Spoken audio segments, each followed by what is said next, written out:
ਵਾਹਿਗੁਰੂ ਜੀ ਕੀ ਫਤਿਹ। ਵਿਘਨ ਵਿਨਾਸ਼ਨ ਸੋਇ।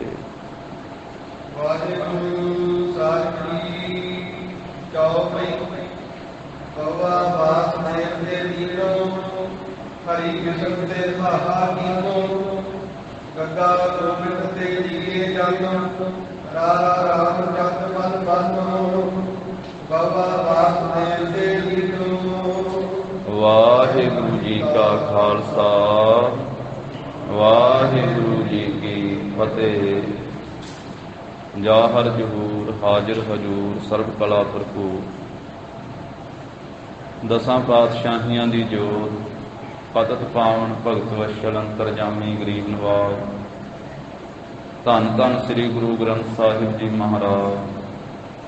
ਸਤਿਗੁਰਾਂ ਦੀ ਅਪਰ ਅਪਾਰ ਕਿਰਪਾ ਰਹਿਮਤ ਦਾ ਸਦਕਾ ਜਗਤ ਗੁਰੂ ਧੰਨ ਧੰਨ ਸ੍ਰੀ ਗੁਰੂ ਨਾਨਕ ਦੇਵ ਸਾਹਿਬ ਮਹਾਰਾਜ ਜੀ ਸਤਿਗੁਰਾਂ ਦੇ ਪਾਵਨ ਪਵਿੱਤਰ ਅਸਥਾਨ ਸੱਚਖੰਡ ਦਰਬਾਰ ਗੁਰਦੁਆਰਾ ਸ੍ਰੀ ਵੇਦ ਸਾਹਿਬ ਜੀ ਵਿਖੇ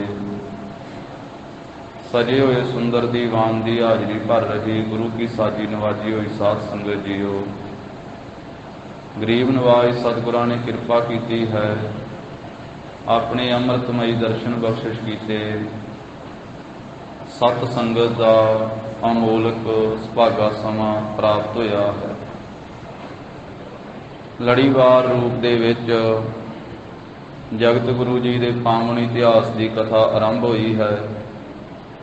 ਸ੍ਰੀ ਗੁਰੂ ਨਾਨਕ ਪ੍ਰਕਾਸ਼ ਗ੍ਰੰਥ ਜਿਸ ਦੇ ਪਹਿਲੇ ਅਧਿਆਏ ਦੀ ਵਿਚਾਰ ਚੱਲ ਰਹੀ ਹੈ ਸਾਧ ਸੰਗਤ ਜੀ, ਜਿਸ ਦੇ ਵਿੱਚ ਭਾਈ ਸਾਹਿਬ ਜੀ ਨੇ ਮੰਗਲ ਕੀਤੇ ਹਨ।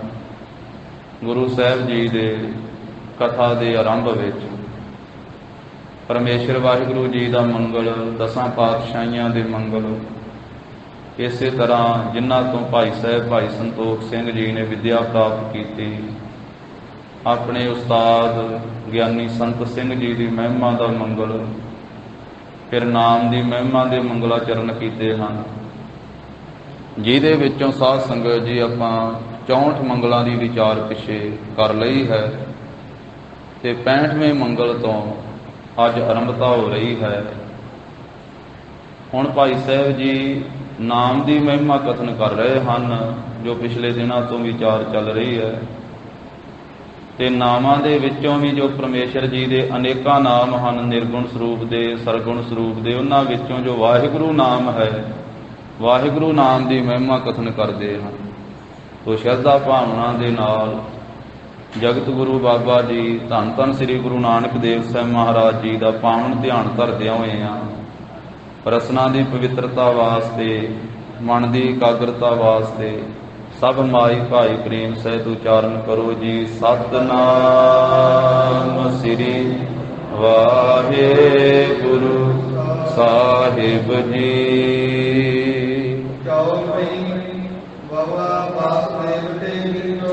ਹੁਣ ਦੱਸਦੇ ਆ ਕਿ ਜੋ ਗੁਰੂ ਸਾਹਿਬ ਜੀ ਨੇ ਇਹ ਵਾਹਿਗੁਰੂ ਮੰਤਰ ਉਚਾਰਨ ਕੀਤਾ ਹੈ, ਧੰਨ ਸ੍ਰੀ ਗੁਰੂ ਨਾਨਕ ਦੇਵ ਸਾਹਿਬ ਜੀ ਨੇ, ਇਹ 4 ਅੱਖਰਾਂ ਦਾ ਸੁਮੇਲ ਹੈ। ਵਾਵਾ, ਹਾਹਾ, ਗੱਗਾ ਤੇ ਰਾਰਾ। ਔਰ ਇਸ ਨੂੰ ਵਾਵਾ ਵੀ ਆਖਿਆ ਜਾਂਦਾ ਤੇ ਵਾਵਾ ਵੀ ਆਖਿਆ ਜਾਂਦਾ। ਜੋ ਵਾਵਾ ਅੱਖਰ ਹੈ ਨਾ, ਇਹਦਾ ਉਚਾਰਨ 2 ਤਰੀਕਿਆਂ ਨਾਲ ਹੁੰਦਾ ਹੈ। ਇੱਕ ਵਾਵਾ ਤੇ ਵਵੇ ਨੂੰ ਕੰਨਾ, ਵਾਵਾ। ਇੱਕ ਵਵੇ ਨੂੰ ਵੀ ਕੰਨਾ ਤੇ ਅੱਗੇ ਦੂਸਰੇ ਵਵੇ ਨੂੰ ਵੀ ਕੰਨਾ, ਵਾਹ ਵਾਹ। ਦੋਵਾਂ ਤਰੀਕਿਆਂ ਨਾਲ ਇਹਦਾ ਉਚਾਰਨ ਗੁਰਬਾਣੀ ਵਿੱਚ ਵੀ ਆਉਂਦਾ।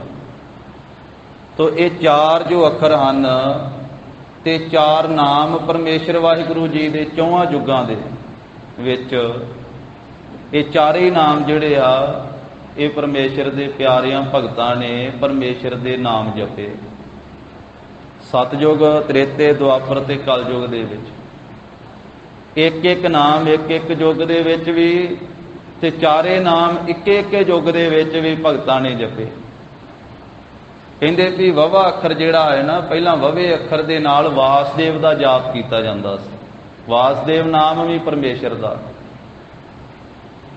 ਗੁਰਬਾਣੀ ਦੇ ਵਿੱਚ ਵੀ ਜਿੱਥੇ ਅਨੇਕਾਂ ਨਾਮ ਪ੍ਰਭੂ ਦੇ ਆਏ ਆ, ਨਿਰਗੁਣ ਤੇ ਸਰਗੁਣ ਰੂਪਾਂ ਦੇ ਵਿੱਚ, ਉੱਥੇ ਇੱਕ ਨਾਮ ਵਾਸਦੇਵ ਵੀ ਆਇਆ।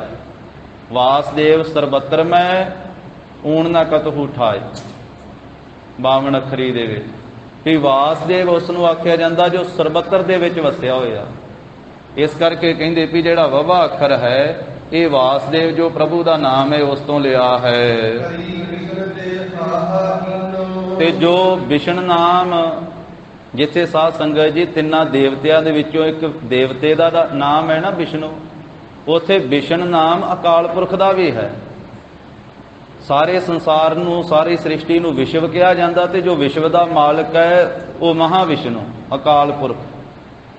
ਇਸ ਕਰਕੇ ਉਹ ਵਿਸ਼ਨ ਦਾ, ਹਰੀ ਵਿਸ਼ਨ ਦਾ ਨਾਮ ਹਰੀ ਹੋਣੇ ਕਰਕੇ, ਹਰ ਥਾਂ ਤੇ ਵਸਣ ਵਾਲਾ ਹੋਣੇ ਕਰਕੇ, ਹਰੇਕ ਨੂੰ ਹਰਿਆਂ ਭਰਿਆਂ ਕਰਨ ਵਾਲਾ ਹੋਣੇ ਕਰਕੇ ਉਸ ਤੋਂ ਹਾਹਾ ਅੱਖਰ ਲਿਆ ਹੈ। ਇਸੇ ਤਰ੍ਹਾਂ ਫਿਰ ਗੱਗੇ ਅੱਖਰ ਦੁਆਰਾ ਪ੍ਰਭੂ ਦਾ ਨਾਮ ਗੋਬਿੰਦ ਜਪਿਆ ਜਾਂਦਾ ਸੀ। ਗੋਬਿੰਦ ਗੋਬਿੰਦ ਗੁਰਬਾਣੀ ਵਿੱਚ ਵੀ ਗੋਬਿੰਦ ਨਾਮ ਅਨੇਕਾਂ ਵਾਰੀ ਆਇਆ। ਜਿਵੇਂ ਪੰਜਵੇਂ ਪਾਤਸ਼ਾਹ ਨੇ ਆਖਿਆ, ਗੋਬਿੰਦ ਗੋਬਿੰਦ ਗੋਬਿੰਦ ਸੰਗ ਨਾਮ ਦਿਓ ਮਨ ਲੀਣਾ, ਆਡ ਦਾਮ ਕੋ ਸ਼ੀਪਰੋ ਹੋਇਓ ਲਾਖੀਣਾ। ਤਾਂ ਪਿਛਲਿਆਂ ਸਮੇਂ ਦੇ ਵਿੱਚ ਵੀ ਇਹ ਗੋਬਿੰਦ ਨਾਮ ਪਰਮੇਸ਼ਰ ਦਾ ਜਪਿਆ ਗਿਆ। ਗੁਰੂ ਗ੍ਰੰਥ ਸਾਹਿਬ ਦੀ ਬਾਣੀ ਵਿੱਚ ਤਾਂ ਹਜ਼ਾਰਾਂ ਵਾਰੀ ਆਇਆ ਗੋਬਿੰਦ ਨਾਮ, ਗੋਪਾਲ ਗੋਬਿੰਦ। ਤੋ ਇਸ ਤਰ੍ਹਾਂ ਇਹ ਗੋਬਿੰਦ ਤੋਂ ਕਹਿੰਦੇ ਵੀ ਗੱਗਾ ਅੱਖਰ ਲਿਆ ਹੈ। ਤੇ ਜਿਹੜਾ ਰਾਰਾ ਅੱਖਰ ਹੈ ਇਹ ਰਾਮ ਨਾਮ ਤੋਂ ਲਿਆ। ਪਰਮੇਸ਼ਰ ਦਾ ਜੋ ਨਾਮ ਅਨੇਕਾਂ ਨਾਮਾਂ ਵਿੱਚੋਂ ਰਾਮ ਹੈ ਨਾ ਨਾਮ, ਉਸ ਰਾਮ ਦੇ ਨਾਮ ਤੋਂ ਇਹ ਰਾਰਾ ਅੱਖਰ ਉਹਦਾ ਪਹਿਲਾ ਲੈ ਲਿਆ। ਰਾਮ ਕੱਲਾ ਤ੍ਰੇਤੇ ਯੁੱਗ ਵਿੱਚ ਹੀ ਨਹੀਂ ਵੀ ਰਾਮ ਜਪਿਆ ਗਿਆ, ਸਤਯੁਗ ਵਿੱਚ ਵੀ ਪਰਮੇਸ਼ਰ ਦਾ ਨਾਮ ਰਾਮ ਜਪਿਆ ਗਿਆ। ਸ੍ਰੀ ਰਾਮਚੰਦਰ ਜੀ ਭਗਵਾਨ ਉਹ ਤ੍ਰੇਤੇ ਯੁੱਗ ਦੇ ਅਵਤਾਰ ਹੋਏ ਆ। ਤ੍ਰੇਤੇ ਯੁੱਗ ਵਿੱਚ ਵੀ ਰਾਮ ਨਾਮ ਜਪਿਆ ਗਿਆ, ਪਰ ਜਿਸ ਵੇਲੇ ਸ੍ਰੀ ਰਾਮਚੰਦਰ ਜੀ ਦਾ ਅਵਤਾਰ ਨਹੀਂ ਹੋਇਆ, ਸਤਯੁਗ ਦੇ ਵਿੱਚ ਵੀ ਰਾਮ ਨਾਮ ਜਪਿਆ ਗਿਆ।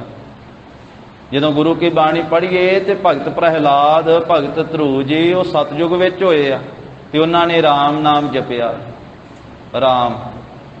ਇਸ ਕਰਕੇ ਰਾਮ ਨਾਮ ਵੀ ਪਰਮੇਸ਼ਰ ਦਾ, ਅਕਾਲ ਪੁਰਖ ਵਾਹਿਗੁਰੂ ਜੀ ਦਾ ਜੋ ਚੰਦ ਕਹੀਏ ਪ੍ਰਕਾਸ਼ ਸਰੂਪ ਹੈ, ਤੇ ਰਾਮ ਜੋ ਸਾਰਿਆਂ ਥਾਵਾਂ ਤੇ ਰਮਿਆ ਹੋਇਆ ਹੈ। ਇਸ ਕਰਕੇ ਰਾਮ ਦੇ ਨਾਮ ਤੋਂ ਰਾਰਾ ਅੱਖਰ ਲੈ ਲਿਆ। ਵਾਸਦੇਵ ਤੋਂ ਵਾਵਾ, ਤੇ ਹਰੀ ਤੋਂ ਹਾਹਾ, ਗੋਬਿੰਦ ਤੋਂ ਗੱਗਾ, ਤੇ ਰਾਮ ਤੋਂ ਰਾਰਾ। ਇਹ ਚੌਹਾਂ ਯੁੱਗਾਂ ਵਿੱਚ ਜਿਹੜੇ ਨਾਮ ਜਪੇ ਜਾਂਦੇ ਸੀ, ਇਹ ਮਹਾਰਾਜ ਸਾਹਿਬ ਜੀ ਨੇ ਅੱਖਰ ਲੈ ਕਰਕੇ ਫਿਰ ਵਾਹਿਗੁਰੂ ਮੰਤਰ ਬਖਸ਼ਿਸ਼ ਕੀਤਾ। ਇਸ ਕਰਕੇ ਅੱਗੇ ਦੱਸਣਗੇ ਕਿ ਇਹ ਜੋ ਇੱਕੋ ਹੀ ਨਾਮ ਵਾਹਿਗੁਰੂ ਕਹਿਣ ਦੇ ਨਾਲ ਪਰਮੇਸ਼ਰ ਦੇ 4 ਨਾਮਾਂ ਦਾ ਜਾਪ ਹੋ ਜਾਂਦਾ। ਫਿਰ ਵਾਸਦੇਵ ਦਾ ਵੱਖਰਾ ਨਾਮ ਜਪਣ ਦੀ ਲੋੜ ਨਹੀਂ, ਫਿਰ ਹਰੀ ਹਰੀ ਵੱਖਰਾ ਕਹਿਣ ਦੀ ਲੋੜ ਨਹੀਂ, ਫਿਰ ਗੋਬਿੰਦ ਗੋਬਿੰਦ ਉਚਾਰਨ ਦੀ ਲੋੜ ਨਹੀਂ, ਫਿਰ ਰਾਮ ਰਾਮ ਉਚਾਰਨ ਦੀ ਲੋੜ ਨਹੀਂ। ਜਦੋਂ ਕਹਿ ਦਿੱਤਾ ਨਾ ਮੁਖ ਤੋਂ ਵਾਹਿਗੁਰੂ, ਤਾਂ ਵਿੱਚ ਹੀ ਵਾਸਦੇਵ, ਹਰੀ, ਗੋਬਿੰਦ ਤੇ ਰਾਮ 4 ਨਾਮ ਹੀ ਆ ਜਾਂਦੇ ਪ੍ਰਭੂ ਦੇ। ਤਾਂ ਇਹ ਮਹਾਰਾਜ ਸਾਹਿਬ ਜੀ ਨੇ ਵਾਹਿਗੁਰੂ ਨਾਮ ਬਖਸ਼ਿਸ਼ ਕੀਤਾ ਹੈ। ਇਸ ਤਰ੍ਹਾਂ ਕਹਿੰਦੇ 4 ਅੱਖਰਾਂ ਨੂੰ ਜੋੜ ਕਰਕੇ ਇੱਕ ਬਣਾ ਦਿੱਤਾ, ਇੱਕ ਨਾਮ ਬਣਾ ਦਿੱਤਾ। ਤੇ ਇਹ ਧੰਨ ਸ੍ਰੀ ਗੁਰੂ ਨਾਨਕ ਦੇਵ ਸਾਹਿਬ ਜੀ ਨੇ ਨਾਮ ਵਾਹਿਗੁਰੂ ਬਖਸ਼ਿਆ ਹੈ। ਇਸ ਕਰਕੇ ਇਹ ਅਦਕ ਬਹੁਤ ਹੀ ਫਲਦਾਇਕ ਹੈ ਤੇ ਸੋਭਨੀਕ ਹੈ, ਸਾਰੇ ਹੀ ਫਲ ਦੇਣ ਵਾਲਾ ਹੈ। ਧਰਮ ਮੇ ਅਰਥ ਕਾਮ ਤੇ ਮੋਕਸ਼, ਸਾਰੇ ਫਲਾਂ ਦਾ ਦਾਤਾ ਇਹ ਨਾਮ ਤੇ ਅਦਕ ਸੋਭਨੀਕ ਹੈ। ਭਾਈ ਸੰਤੋਖ ਸਿੰਘ ਜੀ ਕਹਿੰਦੇ ਇੱਕ ਹੀ ਨਾਮ ਦਾ ਸਿਮਰਨ ਕਰ ਲਈਏ ਵਾਹਿਗੁਰੂ ਵਾਹਿਗੁਰੂ ਦਾ, ਤੇ 4 ਹੀ ਨਾਮਾਂ ਦਾ ਸਿਮਰਨ ਹੋ ਜਾਂਦਾ। ਫਿਰ 4 ਨਾਮਾਂ ਦਾ ਵੱਖਰਾ ਵੱਖਰਾ ਸਿਮਰਨ ਨਹੀਂ ਕਰਨ ਦੀ ਲੋੜ ਰਹਿ ਜਾਂਦੀ। ਜਿਹੜਾ ਜੀਵ ਇਸ ਨਾਮ ਨੂੰ ਆਪਣੇ ਹਿਰਦੇ ਵਿੱਚ ਧਾਰਨ ਕਰ ਲੈਂਦਾ ਹੈ, ਉਸ ਨੂੰ ਗਿਆਨ ਪ੍ਰਾਪਤ ਹੋ ਜਾਂਦਾ ਹੈ। ਵੇਖੋ ਜੀਵ ਈਸ਼ ਦੀ ਏਕਤਾ ਪ੍ਰਾਪਤ ਹੋ ਜਾਂਦੀ ਹੈ। ਜੋ ਕਹਿੰਦੇ ਹਨ ਕਿ ਸ੍ਰੀ ਸੋਭਾ ਵਾਲੇ ਪਰਮੇਸ਼ਰ ਜੀ ਦੇ ਸਰਗੁਣ ਨਾਮ ਹਨ, ਤਿੰਨਾਂ ਨਾਮਾਂ ਤੋਂ ਇਸ ਤਰ੍ਹਾਂ ਕਹਿੰਦੇ ਜਾਣ ਲਓ ਇਹ ਅਦਕ ਹੈ, ਵਧੇਕ ਮਹਿਮਾ ਵਾਲਾ ਹੈ ਵਾਹਿਗੁਰੂ ਨਾਮ। ਹੋਰ ਵੀ ਜਿਹੜੇ ਹਨ ਨਾ ਮਤ ਧਾਮ, ਮਤ ਕਹਿੰਦੇ ਬੁੱਧੀ ਨੂੰ, ਧਾਮ ਕਹਿੰਦੇ ਘਰ ਨੂੰ, ਜਿਹੜੇ ਬੁੱਧੀ ਦੇ ਘਰ ਭਾਵ ਬਹੁਤ ਵੱਡੀ ਬੁੱਧੀ ਵਾਲੇ ਵਿਦਵਾਨ ਲੋਕ ਇਹ ਵਾਹਿਗੁਰੂ ਨਾਮ ਦੇ ਹੋਰ ਵੀ ਅਰਥ ਕਰਦੇ ਹਨ। ਭਾਈ ਸਾਹਿਬ ਜੀ ਨੇ ਪਿੱਛੇ ਵੀ ਅਰਥ ਕੀਤੇ, ਜੋ ਆਪਾਂ ਕੱਲ ਦੇ ਦੀਵਾਨ ਵਿੱਚ ਵੀ ਵਿਚਾਰ ਸਾਂਝੀ ਕੀਤੀ, ਅੱਜ ਵੀ ਕੁਝ ਕੀਤੇ। ਕਹਿੰਦੇ ਵੀ ਇਸ ਤਰ੍ਹਾਂ ਇਹ ਵਾਹਿਗੁਰੂ ਸ਼ਬਦ ਦੇ ਹੋਰ ਵੀ ਅਰਥ ਬੁੱਧੀ ਦੇ ਜਿਹੜੇ ਘਰ ਹਨ, ਸਿਆਣੇ ਵਿਦਵਾਨ ਲੋਕ ਕਰਦੇ ਹਨ। ਸੁਖਦਾਈ ਨਾਮ ਜੋ ਵਾਹਿਗੁਰੂ ਹੈ ਅਨੰਤਗਤ, ਅਨੰਤਗਤ ਤੋਂ ਭਾਵ ਹੈ ਅਨੇਕ ਤਰ੍ਹਾਂ ਦੇ ਨਾਲ ਇਸ ਵਾਹਿਗੁਰੂ ਸ਼ਬਦ ਦੇ ਅਰਥ ਕਰਦੇ ਹਨ। ਕੋਈ ਸੋ ਅੰਤ ਨਹੀਂ ਹੈ ਵਾਹਿਗੁਰੂ ਨਾਮ ਦਾ ਵੀ ਇਹਦੇ ਕਿੰਨੇ ਅਰਥ ਹੋ ਸਕਦੇ। ਭਾਈ ਸਾਹਿਬ ਜੀ ਨੇ ਵੀ ਅਰਥ ਕੀਤੇ, ਵਾਹੇ ਨਾਮ ਅਚਰਜ ਕੋ ਹੋਈ, ਗੋ ਨਾਮ ਅਗਿਆਨ ਅਨਿਤ, ਰੂਪ ਪ੍ਰਕਾਸ਼ ਕੀਓ ਜਿਨ ਚਿਤ। ਕੱਲ ਇਹਦੀ ਵਿਚਾਰ ਹੋ ਚੁੱਕੀ ਹੈ। ਤੋ ਇਸ ਤਰੀਕੇ ਦੇ ਨਾਲ ਕਹਿੰਦੇ ਵੀ ਹੋਰ ਜਿਹੜੇ ਅਨੇਕਾਂ ਗੁਰਮੁਖ ਮਹਾਂਪੁਰਖ ਵਾ ਉਹ ਵਾਹਿਗੁਰੂ ਨਾਮ ਦੇ ਅਨੇਕਾਂ ਅਰਥ ਕਰਦੇ ਆ। ਜਿਵੇਂ ਪੰਡਤ ਤਾਰਾ ਸਿੰਘ ਜੀ ਨਰੋਤਮ, ਉਹਨਾਂ ਮਹਾਂਪੁਰਖਾਂ ਨੇ ਵੀ ਅਨੇਕਾਂ ਅਰਥ ਕੀਤੇ ਆ ਵਾਹਿਗੁਰੂ ਨਾਮ ਦੇ। ਇਸੇ ਤਰ੍ਹਾਂ ਭਾਈ ਸਾਹਿਬ ਭਾਈ ਵੀਰ ਸਿੰਘ ਜੀ ਨੇ ਦੱਸਿਆ ਇੱਥੇ, ਕਹਿੰਦੇ ਵੀ ਪੰਡਤ ਈਸ਼ਰ ਸਿੰਘ ਜੀ ਉਹਨਾਂ ਨੇ 500 ਅਰਥ ਕੀਤੇ ਸਨ ਵਾਹਿਗੁਰੂ ਨਾਮ ਦੇ। ਪੰਡਤ ਈਸ਼ਰ ਸਿੰਘ ਜੀ ਗੁਰਮੁਖ ਪਿਆਰੇ ਮਹਾਂਪੁਰਖ ਹੋਏ, ਉਹਨਾਂ ਨੇ ਵਾਹਿਗੁਰੂ ਨਾਮ ਦੇ 500 ਅਰਥ ਕਰਕੇ ਪੋਥੀ ਛਾਪੀ ਸੀ। ਤੋ ਇਸ ਤਰੀਕੇ ਨਾਲ ਕਹਿੰਦੇ ਵੀ ਜਿਹੜੇ ਬੁੱਧੀ ਵਾਲੇ ਲੋਕ ਹਨ, ਗੁਰਮੁਖ ਪਿਆਰੇ ਵਿਦਵਾਨ, ਉਹ ਅਨੇਕਾਂ ਅਰਥ ਕਰਦੇ ਹਨ।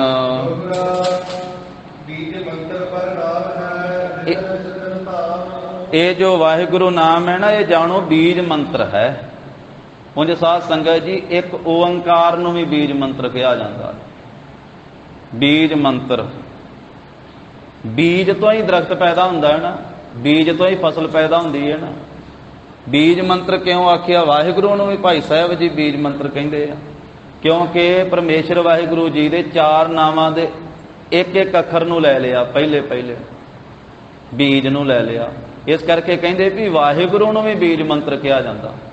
ਪਰ ਇਹ ਬੀਜ ਮੰਤਰਾਂ ਦੇ ਵਿੱਚੋਂ ਵੀ ਬਾਹਰ ਨਾਮ ਸ੍ਰੇਸ਼ਟ ਬੀਜ ਮੰਤਰ ਨਾਮ ਹੈ, ਜਿਸ ਦੇ ਜਾਪ ਕਰਨ ਦੇ ਨਾਲ ਸਭ ਰਿੱਧੀਆਂ ਸਿੱਧੀਆਂ ਦੀ ਵੀ ਪ੍ਰਾਪਤੀ ਹੋ ਜਾਂਦੀ ਹੈ। ਕਿਉਂਕਿ ਰਿੱਧਨ ਸਿੱਧਨ ਧਾਮ, ਇਹ ਵਾਹਿਗੁਰੂ ਨਾਮ ਰਿੱਧੀਆਂ ਸਿੱਧੀਆਂ ਦਾ ਘਰ ਹੈ। ਭਾਈ ਸੰਤੋਖ ਸਿੰਘ ਜੀ ਕਹਿੰਦੇ ਵੀ ਜੇ ਕੋਈ ਪੁੱਛੇ ਵੀ ਰਿੱਧੀਆਂ ਸਿੱਧੀਆਂ ਕਿੱਥੇ ਰਹਿੰਦੀਆਂ, ਕਹਿੰਦੇ ਵਾਹਿਗੁਰੂ ਸ਼ਬਦ ਦੇ ਵਿੱਚ ਰਹਿੰਦੀਆਂ। ਜਿਹੜਾ ਵਾਹਿਗੁਰੂ ਦਾ ਜਾਪ ਕਰ ਲਵੇਗਾ ਤੇ ਇਸ ਵਾਹਿਗੁਰੂ ਦੇ ਸ਼ਬਦ ਦੇ ਵਿੱਚੋਂ, ਇਹਦੇ ਜਾਪ ਦੇ ਵਿੱਚੋਂ ਉਹਨੂੰ ਰਿੱਧੀਆਂ ਸਿੱਧੀਆਂ ਵੀ ਮਿਲ ਜਾਣਗੇ। ਬ੍ਰਹਮ ਬਿੰਦੈ ਤਿਸ ਦਾ ਬ੍ਰਹਮਾਤਰ ਹੈ, ਏਕ ਸ਼ਬਦ ਲਿਵ ਲਾਏ, ਨਵ ਨਿਧੀ 18 ਸਿੱਧੀ ਪਿਛੈ ਲੱਗੀਆਂ ਫਿਰ ਹੈ, ਜੋ ਹਰ ਹਿਰਦੈ ਸਦਾ ਵਸਾਏ। ਜਿਹਦੇ ਹਿਰਦੇ ਵਿੱਚ ਇਹ ਵਾਹਿਗੁਰੂ ਨਾਮ ਵਸ ਜਾਂਦਾ ਹੈ, ਜੋ ਇਸ ਦਾ ਜਪ ਕਰਦਾ ਹੈ, ਇਹ ਰਿੱਧੀਆਂ ਸਿੱਧੀਆਂ ਦਾ ਵੀ ਘਰ ਹੈ। ਰਿੱਧੀ ਸਾਧ ਸੰਗਤ ਜੀ 9 ਪ੍ਰਕਾਰ ਦੀਆਂ ਰਿੱਧੀਆਂ, 18 ਪ੍ਰਕਾਰ ਦੀਆਂ ਸਿੱਧੀਆਂ ਸ਼ਕਤੀਆਂ ਹਨ। ਰਿੱਧੀ ਕਹਿੰਦੇ ਆ 9 ਤਰ੍ਹਾਂ ਦੇ ਖਜ਼ਾਨਿਆਂ ਨੂੰ। ਅੰਨ ਦੀ ਅਤੋਟਤਾ ਵੀ ਇੱਕ ਉਹਦੇ ਵਿੱਚ ਹੈ ਵੀ ਥੋੜਾ ਜਿਹਾ ਅੰਨ ਰਿੰਨ ਲੈਣਾ, ਅਨਾਜ ਪਕਾ ਲੈਣਾ, ਤੇ ਜਿਸ ਨੇ ਸ਼ਬਦ ਦਾ ਜਾਪ ਕਰਕੇ ਉਹ ਪਕਾਇਆ ਹੈ, ਜਿਸ ਨੇ ਜਾਪ ਕੀਤਾ ਉਹ ਵਰਤਾਈ ਜਾਵੇ ਤੇ ਮੁੱਕਣਾ ਹੀ ਨਾ।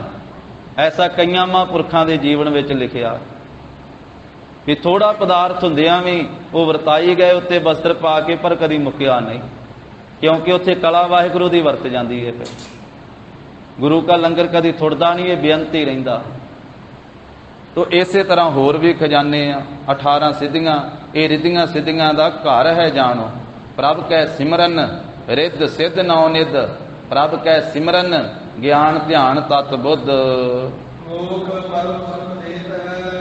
ਹਾਂ, ਜਿਸ ਦੇ ਹਿਰਦੇ ਵਿੱਚ ਵਾਹਿਗੁਰੂ ਨਾਮ ਵਸ ਜਾਵੇ ਉਹਨੂੰ ਮੁਕਤੀ ਵੀ ਦਿੰਦਾ। ਕੱਲਾ ਰਿੱਧੀਆਂ ਸਿੱਧੀਆਂ ਦਾ ਘਰ ਨਹੀਂ ਹੈ, ਬੰਧਨ ਵੀ ਕੱਟ ਕੇ ਮੁਕਤੀ ਵੀ ਦਿੰਦਾ ਹੈ, ਪਰਮ ਸੁੱਖ ਦੇ ਦਿੰਦਾ ਹੈ, ਆਤਮਿਕ ਸੁੱਖ। ਇਸ ਕਰਕੇ ਭਾਈ ਸਾਹਿਬ ਕਹਿੰਦੇ 8 ਪੈਰ ਹੀ ਵਾਹਿਗੁਰੂ ਸ਼ਬਦ ਦਾ ਭਾਈ ਸਿਮਰਨ ਕਰੋ। ਇਹ 4 ਹੀ ਅੱਖਰ ਕਹਿੰਦੇ ਬੜੇ ਮਿੱਠੇ ਪਿਆਰੇ ਆ ਵਾਹਿਗੁਰੂ ਨਾਮ ਦੇ।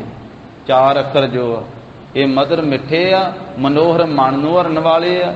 4 ਅੱਖਰ ਤੇ 4 ਨਾਮ ਸੁੰਦਰ ਦਾ ਵੀ ਹੈ ਤੇ 4 ਨਾਮ ਸ੍ਰੇਸ਼ਟ ਦਾ ਵੀ। ਇਹ ਸੋਹਣੇ, ਸ੍ਰੇਸ਼ਟ ਤੇ ਮਿੱਠੇ ਪਿਆਰੇ 4 ਹੀ ਅੱਖਰ ਇਹ ਬਹੁਤ ਹੀ ਸ੍ਰੇਸ਼ਟ ਹਨ। ਜੋ ਚਾਰੇ ਹੀ ਅੱਖਰ ਹਨ, ਵਾਵਾ, ਹਾਹਾ, ਗੱਗਾ ਤੇ ਰਾਰਾ, ਜਿਹਦੇ ਨਾਲ ਫਿਰ ਵਾਹਿਗੁਰੂ ਉਚਾਰਨ ਕੀਤਾ ਜਾਂਦਾ ਹੈ। ਚਾਰ ਵੇਦ ਕੇ ਜਲ ਸੰਸਾਰ। ਭਾਈ ਸਾਹਿਬ ਜੀ ਆਪਣੇ ਤਰੀਕੇ ਨਾਲ ਮਹਿਮਾ ਕਰਦੇ ਆ ਵਾਹਿਗੁਰੂ ਨਾਮ ਦੀ। ਕਹਿੰਦੇ ਜਾਣੋ ਕਿ ਇਹ ਚਾਰ ਵੇਦਾਂ ਦਾ ਸਾਰ ਹੈ, ਚਾਰ ਵੇਦਾਂ ਦਾ ਸਿਧਾਂਤ ਹੈ, ਚਾਰ ਵੇਦਾਂ ਦਾ ਨਿਚੋੜ ਹੈ।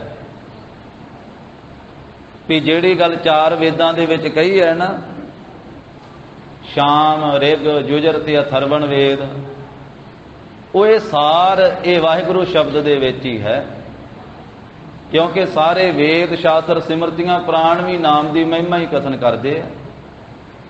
ਨਾਮ ਸਿਮਰਿਤ ਵੇਦ ਪੁਰਾਣ ਪੁਕਾਰਨ ਪੋਥੀਆਂ, ਨਾਮ ਬਿਨਾ ਸਭ ਕੂੜ ਗਾਲੀ ਹੋਸ਼ੀਆਂ। ਇਸ ਕਰਕੇ ਕਹਿੰਦੇ ਵੀ ਇਹ ਚਾਰ ਵੇਦਾਂ ਦਾ ਸਾਰ ਹੈ, ਜਾਂ ਸਾਰ ਨਾਮ ਹੈ ਸ੍ਰੇਸ਼ਟਤਾਈ ਦਾ, ਚੌਹਾਂ ਵੇਦਾਂ ਨਾਲੋਂ ਵੀ ਸ੍ਰੇਸ਼ਟ ਹੈ।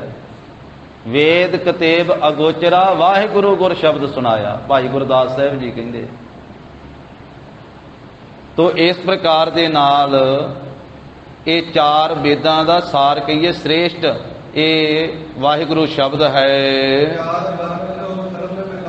ਫਿਰ ਚੌਹਾਂ ਹੀ ਵਰਨਾਂ ਵਾਲੇ ਲੋਕਾਂ ਦੇ ਇਹ ਵਿਕਾਰਾਂ ਨੂੰ ਦੂਰ ਕਰਨ ਦੀ ਸਮਰੱਥਾ ਰੱਖਦਾ। ਭਾਵੇਂ ਕੋਈ ਬ੍ਰਾਹਮਣ ਜਪ ਲਵੇ ਵਾਹਿਗੁਰੂ ਨੂੰ, ਭਾਵੇਂ ਕੋਈ ਖੱਤਰੀ ਜਪ ਲਵੇ, ਭਾਵੇਂ ਕੋਈ ਬੈਸ ਤੇ ਭਾਵੇਂ ਕੋਈ ਸ਼ੂਦਰ ਜਿਸ ਨੂੰ ਆਖਿਆ ਜਾਂਦਾ ਉਹ ਜਪ ਲਵੇ। ਕਦੀ ਸੰਸਾਰ ਦੇ ਵਿੱਚ ਐਸਾ ਵੀ ਰਿਹਾ ਸਾਧ ਸੰਗਤ ਜੀ, ਹੁਣ ਵੀ ਹੈ ਕਈਆਂ ਥਾਵਾਂ ਤੇ, ਕਿ ਕਿਸੇ ਮੰਤਰ ਨੂੰ ਬ੍ਰਾਹਮਣ ਜਪ ਸਕਦਾ ਹੈ ਤੇ ਛਤਰੀ ਸੁਣ ਸਕਦਾ ਹੈ, ਸ਼ੂਦਰ ਤੇ ਵੈਸ ਨੇੜੇ ਨਹੀਂ ਆ ਸਕਦੇ। ਜੇ ਕਦੇ ਕਦਾਈ ਕੋਈ ਸ਼ੂਦਰ ਜਿਸ ਨੂੰ ਆਖਿਆ ਜਾਂਦਾ ਸੀ ਇਹ ਵਰਨ ਵੰਡ ਦੇ ਅਨੁਸਾਰ, ਉਹਨੇ ਕਿਤੇ ਵੇਦ ਮੰਤਰ ਨੂੰ ਪੜ੍ਹ ਲੈਣਾ ਜਾਂ ਸੁਣ ਲੈਣਾ, ਜੇ ਪੜ੍ਹ ਲੈਣਾ ਤੇ ਜੀਭ ਕੱਟਣ ਦਾ ਹੁਕਮ ਸੀ, ਜੇ ਸੁਣ ਲੈਣਾ ਤੇ ਕੰਨਾਂ 'ਚ ਸਿੱਕਾ ਢਾਲ ਕੇ ਪਾ ਦਿਓ, ਕਹਿੰਦੇ ਇਹਨੇ ਸ਼ੂਦਰ ਨੇ ਵੇਦ ਮੰਤਰ ਕਿਉਂ ਸੁਣ ਲਿਆ। ਪਰ ਧੰਨ ਸ੍ਰੀ ਗੁਰੂ ਨਾਨਕ ਦੇਵ ਸਾਹਿਬ ਮਹਾਰਾਜ ਦੇ ਘਰ ਦੇ ਵਿੱਚ ਸਭ ਖੁੱਲ੍ਹ ਹੈ ਕਿ ਇੱਥੇ ਕੋਈ ਵੀ ਨਾਮ ਜਪ ਸਕਦਾ ਹੈ, ਕੋਈ ਵੀ ਨਾਮ ਸੁਣ ਸਕਦਾ ਹੈ। ਇੱਥੇ ਉਪਦੇਸ਼ ਹੈ ਖੱਤਰੀ ਬ੍ਰਾਹਮਣ ਸੂਦ ਵੈਸ, ਉਪਦੇਸ਼ ਚੌਹ ਵਰਨਾ ਕਉ ਸਾਂਝਾ, ਸਾਂਝਾ ਉਪਦੇਸ਼ ਹੈ।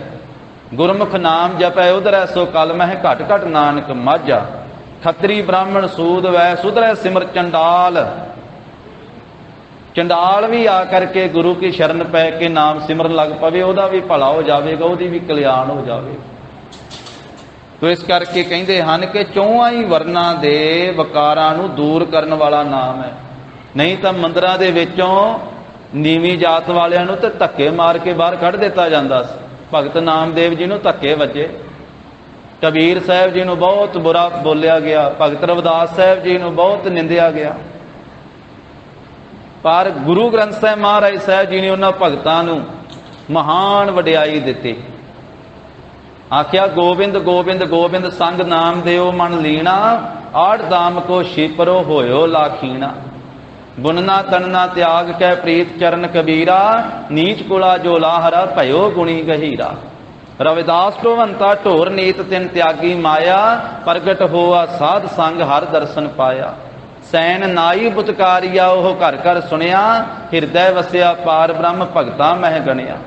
ਇਹ ਬਿਧ ਸੁਣ ਕੇ ਜੱਟ ਰੋਠ ਭਗਤੀ ਲਾਗਾ, ਮਿਲੇ ਪ੍ਰਤੱਖ ਗੁਸਾਈਆਂ ਧੰਨਾ ਵੱਡ ਭਾਗਾ। ਇਹ ਗੁਰੂ ਘਰ ਦੇ ਵਿੱਚ ਕੋਈ ਐਸਾ ਵੰਡ ਕੋਈ ਵਿਤਕਰਾ ਨਹੀਂ ਹੈ। ਮਹਾਰਾਜ ਸਾਹਿਬ ਜੀ ਚੌਹਾਂ ਵਰਨਾਂ ਨੂੰ ਸਾਂਝਾ ਉਪਦੇਸ਼ ਦਿੰਦੇ। ਇਹ ਪ੍ਰਭੂ ਦਾ ਘਰ ਹੈ। ਜਿਵੇਂ ਭਗਤ ਕਬੀਰ ਸਾਹਿਬ ਜੀ ਨੇ ਆਖਿਆ, ਕਬੀਰ ਜਿਹੇ ਦਰ ਆਵਤ ਜਾਤੇ ਆਹੋ ਹਟਕੈ, ਨਾਹੀ ਕੋਏ ਸੋ ਦਰ ਕੈਸੇ ਛੋਡੀਐ, ਜੋ ਦਰ ਐਸਾ ਹੋਏ।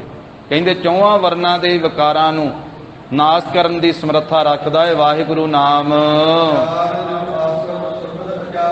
ਫਿਰ ਚਾਰੇ ਜਿਹੜੇ ਆਸ਼ਰਮ ਹਨ ਉਹਨਾਂ ਨੂੰ ਇਹ ਸੁਖਦਾਈ ਆਚਾਰ ਹੈ, ਧਾਰਨ ਕਰਨ ਵਾਲਾ ਹੈ। ਕਹਿੰਦੇ ਚੌਹਾਂ ਆਸ਼ਰਮਾਂ ਵਾਲਿਆਂ ਨੂੰ ਇਹ ਵਾਹਿਗੁਰੂ ਨਾਮ ਆਪਣੇ ਹਿਰਦੇ ਵਿੱਚ ਧਾਰਨ ਕਰਨਾ ਚਾਹੀਦਾ। ਚਾਰ ਆਸ਼ਰਮ ਸਾਧ ਸੰਗਤ ਜੀ ਪੁਰਾਤਨ ਸਮੇਂ ਦੇ ਵਿੱਚ ਸਿਆਣੇ ਲੋਕਾਂ ਨੇ ਇਹ ਵੰਡ ਕੀਤੀ ਸੀ, ਚਾਰ ਆਸ਼ਰਮ ਬਣਾਏ ਸਨ। ਇੱਕੋ ਹੀ ਮਨੁੱਖ ਵੀ ਉਹ ਚਾਰ ਹਿੱਸਿਆਂ ਵਿੱਚ ਉਹਦੀ ਉਮਰ ਨੂੰ ਵੰਡਿਆ ਸੀ, ਉਹਨੂੰ ਚਾਰ ਆਸ਼ਰਮ ਆਖਿਆ ਗਿਆ। ਪਹਿਲਾਂ ਬ੍ਰਹਮਚਾਰੀ, ਦੂਜਾ ਹਿੱਸਾ ਜਿਹੜਾ ਉਹ ਗ੍ਰਸਤੀ, ਫਿਰ ਇਸੇ ਤਰ੍ਹਾਂ ਬਾਣਪ੍ਰਸਤੀ ਤੇ ਫਿਰ ਸੰਨਿਆਸੀ। ਇੱਕ ਹੀ ਮਨੁੱਖ ਦੇ ਉਹਦੇ 100 ਸਾਲ ਉਮਰ ਮੰਨ ਕਰਕੇ ਤੇ 25-25 ਸਾਲ ਦੇ 4 ਹਿੱਸਿਆਂ 'ਚ ਵੰਡ ਦਿੱਤੀ ਸੀ। ਬਚਪਨ ਤੋਂ ਲੈ ਕੇ 25 ਸਾਲ ਤੀਕ ਵੀ ਉਹਨੇ ਬ੍ਰਹਮਚਾਰੀ ਰਹਿਣਾ, ਐ ਜਤ ਸਤ ਵਿੱਚ ਕਾਇਮ ਰਹਿ ਕਰਕੇ ਤੇ 25 ਸਾਲ ਤੀਕ ਵਿਦਿਆ ਪੜ੍ਹਨੀ ਹੈ। ਬਚਪਨ ਤੋਂ ਲੈ ਕੇ ਧਾਰਮਿਕ ਵਿਦਿਆ ਹਾਸਲ ਕਰਨੀ ਹੈ, ਸੰਸਾਰੀ ਵਿਦਿਆ ਹਾਸਲ ਕਰਨੀ ਹੈ। 25 ਸਾਲ ਤੀਕ ਪੂਰੀ ਉਹਨੇ ਮਿਹਨਤ ਕਰਨੀ, ਪੜ੍ਹਾਈ ਕਰਨੀ ਹੈ, ਨਾਲੇ ਨਾਮ ਜਪਣਾ ਹੈ, ਸੇਵਾ ਸਿਮਰਨ ਕਰਨੀ। ਫਿਰ 25 ਤੋਂ ਲੈ ਕੇ 50 ਸਾਲ ਤੀਕ ਦਾ ਜਿਹੜਾ ਸਮਾਂ ਹੈ ਉਹਦੇ ਵਿੱਚ ਉਹਨੇ ਗ੍ਰਸਤੀ ਬਣ ਕੇ ਤੇ ਗ੍ਰਸਤ ਦੇ ਕਾਰਜ ਕਰਨੇ, ਪਰਿਵਾਰ ਦੀ ਸਾਂਭ ਸੰਭਾਲ ਕਰਨੀ ਹੈ। 50 ਸਾਲ ਤੀਕ ਉਹਦੇ ਉਹ ਜ਼ਿੰਮੇਵਾਰੀ। ਫਿਰ ਜਿਸ ਵੇਲੇ 50 ਸਾਲ ਤੋਂ 75 ਸਾਲ ਤੀਕ 25 ਸਾਲ ਦਾ ਸਮਾਂ, ਫਿਰ ਕਹਿੰਦੇ ਬਾਣ ਪ੍ਰਸਤੀ। ਜਿਵੇਂ ਕੋਈ ਜੰਗਲ ਵਿੱਚ ਰਹਿੰਦਾ ਹੈ ਨਾ, ਉਸ ਤਰ੍ਹਾਂ ਉਹਨੇ ਰਹਿਣਾ ਤੇ ਘਰ ਵਿੱਚ ਹੀ ਆ, ਜੰਗਲ ਨੂੰ ਨਹੀਂ ਜਾਣਾ। ਪਰ ਇਸ ਤਰ੍ਹਾਂ ਰਹਿਣਾ ਵੀ ਇੱਕ ਪਾਸੇ ਜੇ ਹੋ ਕੇ, ਜਿਵੇਂ ਕੋਈ ਜੰਗਲ 'ਚ ਰਹਿੰਦਾ ਵਾ ਵੀ ਹੁਣ ਪਰਿਵਾਰ ਕਰੇ, ਹੁਣ ਧੀਆਂ ਪੁੱਤਰ ਕੰਮਕਾਰ ਕਰਨ, ਕਿਤੇ ਇੱਕ ਤਾਈਂ ਜੇ ਉਹਨਾਂ ਤੋਂ ਕੋਈ ਗਲਤ ਹੁੰਦਾ ਤਾਂ ਸਲਾਹ ਦੇਣੀ ਵੀ ਇਸ ਤਰੀਕੇ ਨਾਲ ਕਰ ਲਓ, ਵਿੱਚ ਨਾ ਜ਼ਿਆਦਾ ਦਖਲਅੰਦਾਜ਼ੀ ਦੇਣੀ। ਤੇ ਫਿਰ ਅਖੀਰਲੇ ਜਿਹੜੇ ਕਹਿੰਦੇ 25 ਸਾਲ ਦਾ ਸਮਾਂ ਹੈ, ਉਦੋਂ ਫਿਰ ਪੂਰਾ ਸੰਨਿਆਸ ਲੈ ਜਾਣਾ, ਸੰਨਿਆਸੀ ਬਣ ਜਾਣਾ, ਰਹਿਣਾ ਘਰੇ ਹੀ, ਪਰ ਘਰ ਵਿੱਚ ਰਹਿ ਕੇ ਇਸ ਤਰ੍ਹਾਂ ਵੀ ਹੁਣ ਸੰਨਿਆਸ ਲੈ ਲਿਆ, ਹੁਣ ਭਾਵੇਂ ਆਪਣੇ ਲੋ ਕੋਈ ਗਲਤ ਕਰੇ ਕੰਮ ਤੇ ਭਾਵੇਂ ਸਹੀ ਕਰੇ, ਹੁਣ ਧੀਆਂ ਪੁੱਤਰ ਜਿਵੇਂ ਮਰਜ਼ੀ ਕਰਨ, ਬਸ 25 ਸਾਲ ਹੋਣੇ ਨਾਮ ਜਪਣਾ ਅਖੀਰਲਾ। ਇਸ ਤਰ੍ਹਾਂ ਵੰਡ ਕੀਤੀ ਸੀ ਵੀ ਮਨੁੱਖਾ ਜਨਮ ਸਫਲ ਹੋ ਜਾਵੇ ਸਿਆਣੇ ਲੋਕਾਂ ਨੇ। ਤਾਂ ਉਹਦਾ ਜ਼ਿਕਰ ਕੀਤਾ ਭਾਈ ਸਾਹਿਬ ਜੀ ਨੇ ਵੀ ਜਿਹੜੇ 4 ਆਸ਼ਰਮ ਹਨ ਉਹਨਾਂ ਨੂੰ ਵੀ ਇਹ ਵਾਹਿਗੁਰੂ ਸ਼ਬਦ ਆਪਣੇ ਜੀਵਨ ਵਿੱਚ ਧਾਰਨ ਕਰਨਾ ਸ੍ਰੇਸ਼ਟ ਹੈ, ਇਹ ਸੁਖਦਾਈ ਹੈ, ਸੁਖ ਦੇਣ ਵਾਲਾ ਹੈ। ਭਾਵ ਇਹ ਹੈ ਕਿ ਜਿਹੜਾ ਬ੍ਰਹਮਚਾਰੀ ਉਹ ਵੀ ਵਾਹਿਗੁਰੂ ਸ਼ਬਦ ਜਪੇ, ਜਿਹੜਾ ਗ੍ਰਸਤੀ ਉਹ ਵੀ ਵਾਹਿਗੁਰੂ ਸ਼ਬਦ ਜਪੇ, ਜਿਹੜਾ ਆਪਣੇ ਆਪ ਨੂੰ ਬਾਣਪ੍ਰਸਤੀ ਕਹਾਉਂਦਾ ਉਹ ਵੀ ਵਾਹਿਗੁਰੂ ਸ਼ਬਦ ਜਪੇ, ਜਿਹੜਾ ਸੰਨਿਆਸੀ ਕਹਾਉਂਦਾ ਉਹ ਵੀ ਵਾਹਿਗੁਰੂ ਸ਼ਬਦ ਨੂੰ ਜਪੇ। 4 ਆਸ਼ਰਮਾਂ ਨੂੰ ਇਹ ਸੁਖਦਾਈ ਹੈ, ਆਚਾਰ ਆਚਰਨ ਧਾਰਨ ਕਰਨਾ। ਫਿਰ ਕਹਿੰਦੇ 4 ਮੁਕਤ ਕੇ ਇਹੋ ਦਰ 4। ਫਿਰ ਜਾਣੋ ਵੀ 4 ਮੁਕਤੀਆਂ ਬੈਕੁੰਠ ਦੀਆਂ ਮੰਨੀਆਂ ਜਾਂਦੀਆਂ, ਸਲੋਕ, ਸਮੀਪ ਆਦਿਕ। ਉਹਨਾਂ 4 ਜਿਹੜੀਆਂ ਮੁਕਤੀਆਂ ਵਾ ਉਹਨਾਂ ਤੀਕ ਪਹੁੰਚਾਉਣ ਵਾਲਾ ਜਾਣੋ ਇਹ 4 ਦਰਵਾਜ਼ੇ ਆ। ਇਹ ਵਾਹਿਗੁਰੂ ਸ਼ਬਦ ਦੇ ਜਿਹੜੇ 4 ਅੱਖਰ ਤੇ ਵਾਹਿਗੁਰੂ ਸ਼ਬਦ ਹੈ ਨਾ, ਇਹ 4 ਮੁਕਤੀਆਂ ਤੇ ਕਹਿੰਦੇ ਪਹੁੰਚਾਉਣ ਵਾਲਾ ਜਾਣੋ 4 ਦਰਵਾਜ਼ੇ ਆ। ਵੀ ਜਿਹੜਾ ਵਾਹਿਗੁਰੂ ਸ਼ਬਦ ਦੀ ਕਮਾਈ ਕਰਦਾ ਨਾ, ਜਪਦਾ, ਤੇ ਉਹ ਪਰਮ ਪਦ ਤੀਕ ਪਹੁੰਚਦਾ ਤੇ ਰਸਤੇ ਵਿੱਚ 40 ਮੁਕਤੀਆਂ ਵੀ ਉਹਨੂੰ ਮਿਲ ਜਾਂਦੀਆਂ। 4 ਮੁਕਤੀਆਂ ਥਾਣੀ ਲੰਘ ਕੇ ਉਹ ਪਰਮ ਪਦ ਤੀਕ ਪਹੁੰਚ ਜਾਂਦਾ। 4 ਮੁਕਤ ਕੇ ਇਹੋ ਦਰ 4। 4 ਮੁਕਤੀਆਂ ਦੇਣ ਵਾਸਤੇ ਇਹ 4 ਦਰਵਾਜ਼ੇ ਹੈ ਵਾਹਿਗੁਰੂ ਸ਼ਬਦ। ਜਾਂ ਕਹਿੰਦੇ ਇਸੇ ਤਰ੍ਹਾਂ ਕਿ ਵਿਸ਼ਨੂੰ ਦੀਆਂ 4 ਬਾਹਾਂ ਮੰਨੀਆਂ ਜਾਂਦੀਆਂ ਹਨ, ਮਹਿਮਾ ਕਰਦੇ ਵਾਹਿਗੁਰੂ ਨਾਮ ਦੀ। ਕਹਿੰਦੇ ਜਾਣੋ ਵੀ ਇਹ ਵਾਹਿਗੁਰੂ ਸ਼ਬਦ ਵਿਸ਼ਨੂੰ ਦੀਆਂ 4 ਬਾਹਾਂ ਹੀ ਆ। ਇਹਦਾ ਭਾਵ ਕੀ ਆ, ਭਾਵ ਅਰਥ ਅੱਗੇ ਸਮਝਾਂਗੇ ਇਸ ਸੋ ਚੌਪਈ ਦੇ ਅਖੀਰ ਤੇ। ਫਿਰ ਕਹਿੰਦੇ ਵੀ 4 ਜਾਣੋ ਕਿ ਇਹ ਉਪਦੇਸ਼ ਦੇਣ ਵਾਲਾ 4 ਨਾਮ ਹੈ, ਚਾਰੂ ਸ੍ਰੇਸ਼ਟ। ਸ੍ਰੇਸ਼ਟ ਉਪਦੇਸ਼ ਦੇਣ ਵਾਲਾ। ਜਿਹੜੇ 4 ਚੱਕ ਹਨ, 4 ਚੱਕਾਂ ਨੂੰ ਇਹ ਕਲਿਆਣ ਕਰਨ ਵਾਲਾ, ਉਪਦੇਸ਼ ਦੇਣ ਵਾਲਾ ਵਾਹਿਗੁਰੂ ਸ਼ਬਦ ਹੈ। ਉੱਤਰ ਦੱਖਣ ਪੂਰਬ ਪੱਛਮ 4 ਦੀ ਕਲਿਆਣ ਕਰਨ ਵਾਲਾ ਹੈ। ਤੇ ਫਿਰ 4 ਜਿਹੜੀਆਂ ਅਵਸਥਾ ਹਨ, ਜਾਗਰਤ, ਸੁਪਨ, ਸੁਖੋਪਤ, ਵਾਹਿਗੁਰੂ ਇਸੇ ਪ੍ਰਕਾਰ ਤੁਰਿਆ ਪਦ, ਇਹ 4 ਹੀ ਅਵਸਥਾ ਨੂੰ ਇਹ ਵਾਹਿਗੁਰੂ ਸ਼ਬਦ ਸੁਖਕਾਰ। 4 ਅਵਸਥਾ ਦੇ ਵਿੱਚ ਇਹ ਸੁਖ ਦੇਣ ਵਾਲਾ ਹੈ। ਜਿਹੜਾ ਜ਼ਿਕਰ ਆਇਆ ਸਾਧ ਸੰਗਤ ਜੀ, ਭਾਈ ਸਾਹਿਬ ਨੇ ਮਹਿਮਾ ਕੀਤੀ ਵੀ ਜਾਣੋ ਇਹ ਵਾਹਿਗੁਰੂ ਸ਼ਬਦ ਜੋ ਹੈ ਇਹ ਵਿਸ਼ਨੂੰ ਦੀਆਂ 4 ਬਾਹਾਂ ਹੀ ਆ। ਉਹਦਾ ਕੀ ਭਾਵ ਹੋਇਆ? ਭਾਈ ਸਾਹਿਬ ਭਾਈ ਵੀਰ ਸਿੰਘ ਜੀ ਨੇ ਇਸ ਤਰ੍ਹਾਂ ਭਾਵ ਲਿਖਿਆ, ਕਹਿੰਦੇ ਵਿਸ਼ਨੂੰ ਦੀਆਂ 4 ਬਾਹਾਂ ਤੋਂ ਮਤਲਬ ਹੈ ਉਹਨਾਂ ਵਿੱਚ ਫੜੀਆਂ 4 ਵਸਤੂਆਂ ਦਾ। ਉਹ 4 ਵਸਤੂਆਂ ਦੇ ਅੰਤਰੀਵ ਭਾਵ ਲਏ ਜਾਂਦੇ ਹਨ। ਜੋ 4 ਵਸਤੂਆਂ ਕਿਹੜੀਆਂ? 4 ਪ੍ਰਾਪਤੀਆਂ ਦੇ ਮਾਨੋ 4 ਚਿੰਨ੍ਹ ਹਨ। ਵਾਹਿਗੁਰੂ ਨਾਮ ਦਾ ਜਪਣਾ ਇਹ ਸੰਖ ਦਾ ਅਸਰ ਰੱਖਦਾ ਹੈ। ਇਹ ਵਿਸ਼ਨੂੰ ਦੀ ਇੱਕ ਬਾਂਹ ਦੇ ਵਿੱਚ ਸੰਖ ਫੜਿਆ ਹੋਇਆ, ਇੱਕ ਵਿੱਚ ਗਦਾ ਫੜੀ ਹੋਈ ਹੈ। ਤੋ ਇਸੇ ਪ੍ਰਕਾਰ ਇੱਕ ਦੇ ਵਿੱਚ ਚੱਕਰ ਘੁੰਮਦਾ ਪਿਆ ਹੈ, ਇੱਕ ਦੇ ਵਿੱਚ ਕਮਲ ਫੁੱਲ ਪੜਿਆ ਹੋਇਆ। ਕਹਿੰਦੇ ਵੀ ਇਹ ਅੰਤਰੀਵ ਭਾਵ ਇਹ ਹੈ ਇਹਦਾ ਕਿ ਜਿਹੜਾ ਸੰਖ ਹੈ ਨਾ, ਇਹ ਵਾਹਿਗੁਰੂ ਨਾਮ ਦਾ ਜਪਣਾ ਇਹ ਸੰਖ ਦਾ ਅਸਰ ਰੱਖਦਾ ਹੈ। ਜਿਹੜਾ ਵਾਹਿਗੁਰੂ ਨਾਮ ਨੂੰ ਜਪਦਾ ਹੈ ਮਾਇਆ ਦੇ ਮਦ ਵਿੱਚ ਸੁੱਤੀ ਹੋਈ ਸੁਰਤੀ ਨੂੰ ਜਗਾ ਦਿੰਦਾ। ਪਿਛਲੇ ਸਮੇਂ ਦੇ ਵਿੱਚ ਸੰਖ ਵਜਾਇਆ ਜਾਂਦਾ ਸੀ, ਗੁਰੂ ਘਰਾਂ ਵਿੱਚ ਵੀ ਵੱਜਦਾ ਹੁੰਦਾ ਸੀ। ਤੇ ਬਾਅਦ ਵਿੱਚ ਕਹਿੰਦੇ ਵੀ ਇਹ ਤਾਂ ਜੀ ਬ੍ਰਾਹਮਣੀ ਪੁਣਾ ਹੈ, ਕਹਿੰਦੇ ਵੀ ਸੰਖ ਗੁਰਦੁਆਰੇ 'ਚ ਨਹੀਂ ਵੱਜਣਾ ਚਾਹੀਦਾ, ਕਹਿੰਦੇ ਵੀ ਇਹਦੇ ਨਾਲ ਬ੍ਰਾਹਮਣ ਬਣ ਜਾਈਦਾ, ਤਾਂ ਬੰਦ ਕਰ ਦਿੱਤਾ। ਘੜਿਆਲ ਵੀ ਵੱਜਦੀ ਹੁੰਦੀ ਸੀ ਇੱਥੇ ਗੁਰਦੁਆਰਾ ਬੇਰ ਸਾਹਿਬ ਦੇ ਇੱਥੇ ਦਰਵਾਜ਼ੇ ਤੇ ਵੀ ਘੜਿਆਲ ਵੱਜਦੀ ਹੁੰਦੀ ਸੀ, ਤੇ ਉਹ ਵੀ ਫਿਰ ਕਹਿ ਦਿੱਤਾ ਵੀ ਇਹ ਜੀ ਘੜਿਆਲ ਦਾ ਵੱਜਣਾ ਵੀ ਮਨਮੱਤ ਹੈ, ਇਹ ਤਾਂ ਬ੍ਰਾਹਮਣੀ ਪੁਣਾ। ਘੜਿਆਲ ਵੀ ਬੰਦ ਹੋ ਗਈ, ਸੰਖ ਵੀ ਬੰਦ ਹੋ ਗਏ ਗੁਰੂ ਘਰਾਂ ਵਿੱਚ। ਸੰਖ ਅੰਮ੍ਰਿਤ ਵੇਲੇ ਵਜਾਇਆ ਜਾਂਦਾ ਸੀ। ਪਿਛਲੇ ਸਮੇਂ ਜਦੋਂ ਆ ਸਪੀਕਰ ਨਹੀਂ ਹੁੰਦੇ ਸੀ, ਉਹਦੀ ਆਵਾਜ਼ ਸੁਣ ਕੇ ਲੋਕ ਉੱਠ ਪੈਂਦੇ ਸਨ, ਉੱਠ ਕੇ ਨਾਮ ਨਾਲ ਜੁੜਦੇ ਸੀ ਵੀ ਅੰਮ੍ਰਿਤ ਵੇਲਾ ਹੋ ਗਿਆ। ਤੋ ਇਸ ਤਰੀਕੇ ਨਾਲ ਇੱਥੇ ਭਾਈ ਵੀਰ ਸਿੰਘ ਜੀ ਨੇ ਦਿੱਤਾ। ਉਹ ਕਹਿੰਦੇ ਵੀ ਇਹ ਜਿਹੜਾ ਵਿਸ਼ਨੂੰ ਦੀਆਂ 4 ਬਾਹਾਂ ਆਖੀਆਂ ਨਾ, ਇਹ ਸੰਖ ਦਾ ਅਸਰ ਇਹ ਰੱਖਦਾ ਹੈ ਵੀ ਸਾਡੀ ਸੁਰਤ ਸੁੱਤੀ ਪਈ ਹੈ ਮਾਇਆ ਦੇ ਵਿੱਚ, ਤੇ ਸੁੱਤੀ ਸੁਰਤ ਨੂੰ ਜਗਾਉਣ ਵਾਸਤੇ ਸੰਖ ਦਾ ਕੰਮ ਕਰਦਾ ਹੈ ਵਾਹਿਗੁਰੂ ਸ਼ਬਦ ਦਾ ਉਚਾਰਨ ਕਰਨਾ। ਮਾਇਆ ਦੇ ਮਦ ਵਿੱਚ ਸੁੱਤੀ ਸੁਰਤੀ ਨੂੰ ਜਗਾ ਦਿੰਦਾ ਹੈ। ਦੂਸਰਾ ਕਹਿੰਦੇ ਵੀ ਜਿਹੜੀ ਦੂਸਰੀ ਬਾਂਹ ਦੇ ਵਿੱਚ ਗਦਾ ਫੜੀ ਹੈ, ਤੇ ਆਪਣੇ ਕੀਤੇ ਬੁਰੇ ਕਰਮਾਂ ਦੇ ਫਲ ਜੋ ਨਾਮ ਵਿੱਚ ਪੈਣੋਂ ਰੋਕਦੇ ਹਨ, ਜੋ ਸੂਖਮ ਸੰਸਕਾਰ ਜਾਂ ਮਨ ਦੀ ਅਰੁਚੀ ਆਲਸ ਵਿਖੇਪ ਬਣ ਕੇ ਮਾਇਆ ਵੱਲ ਝੁਕਾਉਂਦੇ ਹਨ, ਉਸ ਰੁਚੀ ਨੂੰ ਸਿਮਰਨ ਪਰਾਜੇ ਕਰਦਾ। ਜਦੋਂ ਸਿਮਰਨ ਕਰੀਏ ਤੇ ਫਿਰ ਆਲਸ ਆਦਿਕ ਵਿਕਾਰ ਦੂਰ ਹੋ ਜਾਂਦੇ ਹਨ। ਇਹ ਜਾਣੋ ਵੀ ਗਦਾ ਹੈ, ਜਿੱਤ ਦਿਵਾਉਂਦਾ ਹੈ, ਬੁਰੇ ਕਰਮਾਂ ਦੇ ਉੱਤੇ ਜਿੱਤ ਦਿਵਾਉਣ ਵਾਲਾ ਹੈ। ਇਹ ਜਾਣੋ ਦੂਸਰੀ ਬਾਂਹ ਦਾ ਕੰਮ ਕਰਦਾ। ਫਿਰ ਇਸੇ ਪ੍ਰਕਾਰ ਕਹਿੰਦੇ ਵੀ ਚੱਕਰ ਤੀਸਰੀ ਬਾਂਹ ਵਿੱਚ ਫੜਿਆ ਹੋਇਆ। ਚੱਕਰ ਤੋਂ ਮੁਰਾਦ ਇਹ ਹੈ ਕਿ ਸੁੰਦਰ ਪਦਾਰਥ ਆਦ ਅਤੇ ਮੋਹਿਤ ਕਰਨ ਵਾਲੇ ਵਿਸ਼ੇ ਕਾਮ ਕ੍ਰੋਧ ਲੋਭ ਮੋਹ ਆਦ ਇਹ ਪਰਾਜੇ ਹੋ ਜਾਣ ਦੀ ਸ਼ਕਤੀ ਵਾਹਿਗੁਰੂ ਸਿਮਰਨ ਵਿੱਚ ਹੈ, ਵੀ ਇਹਨਾਂ ਉੱਤੇ ਵੀ ਜਿੱਤ ਹਾਸਲ ਕਰਾਉਂਦਾ। ਇਹ ਚੱਕਰ ਦੀ ਜਾਣੋ ਕਿ ਨਿਸ਼ਾਨੀ ਹੈ। ਤੇ ਚੌਥੇ ਹੱਥ ਵਿੱਚ ਚੌਥੀ ਬਾਂਹ ਵਿੱਚ ਕਹਿੰਦੇ ਵੀ ਪਦਮ ਕਹਿੰਦੇ ਆ ਕਮਲ ਫੁੱਲ ਨੂੰ। ਅੰਤ ਵਿੱਚ ਕਹਿੰਦੇ ਵੀ ਸਹਿਜ ਸੁਖ ਤੇ ਪਰਮ ਪਦ ਦੀ ਪ੍ਰਾਪਤੀ ਦੀ ਸੱਤਿਆ ਇਸ ਵਿੱਚ ਹੈ। ਇਹ ਜਾਣੋ ਵੀ ਕਮਲ ਫੁੱਲ ਹੈ, ਕਿਉਂਕਿ ਸ੍ਰੀ ਗੁਰੂ ਗ੍ਰੰਥ ਸਾਹਿਬ ਜੀ ਵਿੱਚ ਕਮਲ ਦਾ ਖਿਆਲ ਪਰਮ ਪਦ ਦੇ ਭਾਵ ਵਿੱਚ ਆਇਆ ਹੈ। ਸੋ ਪਦਮ ਦਾ ਭਾਵ ਹੋਇਆ ਪਰਮ ਪਦ ਦੀ ਪ੍ਰਾਪਤੀ, ਜੋ ਕਮਲ ਫੁੱਲ ਫੜਿਆ ਹੋਇਆ ਚੌਥੀ ਬਾਂਹ ਵਿੱਚ।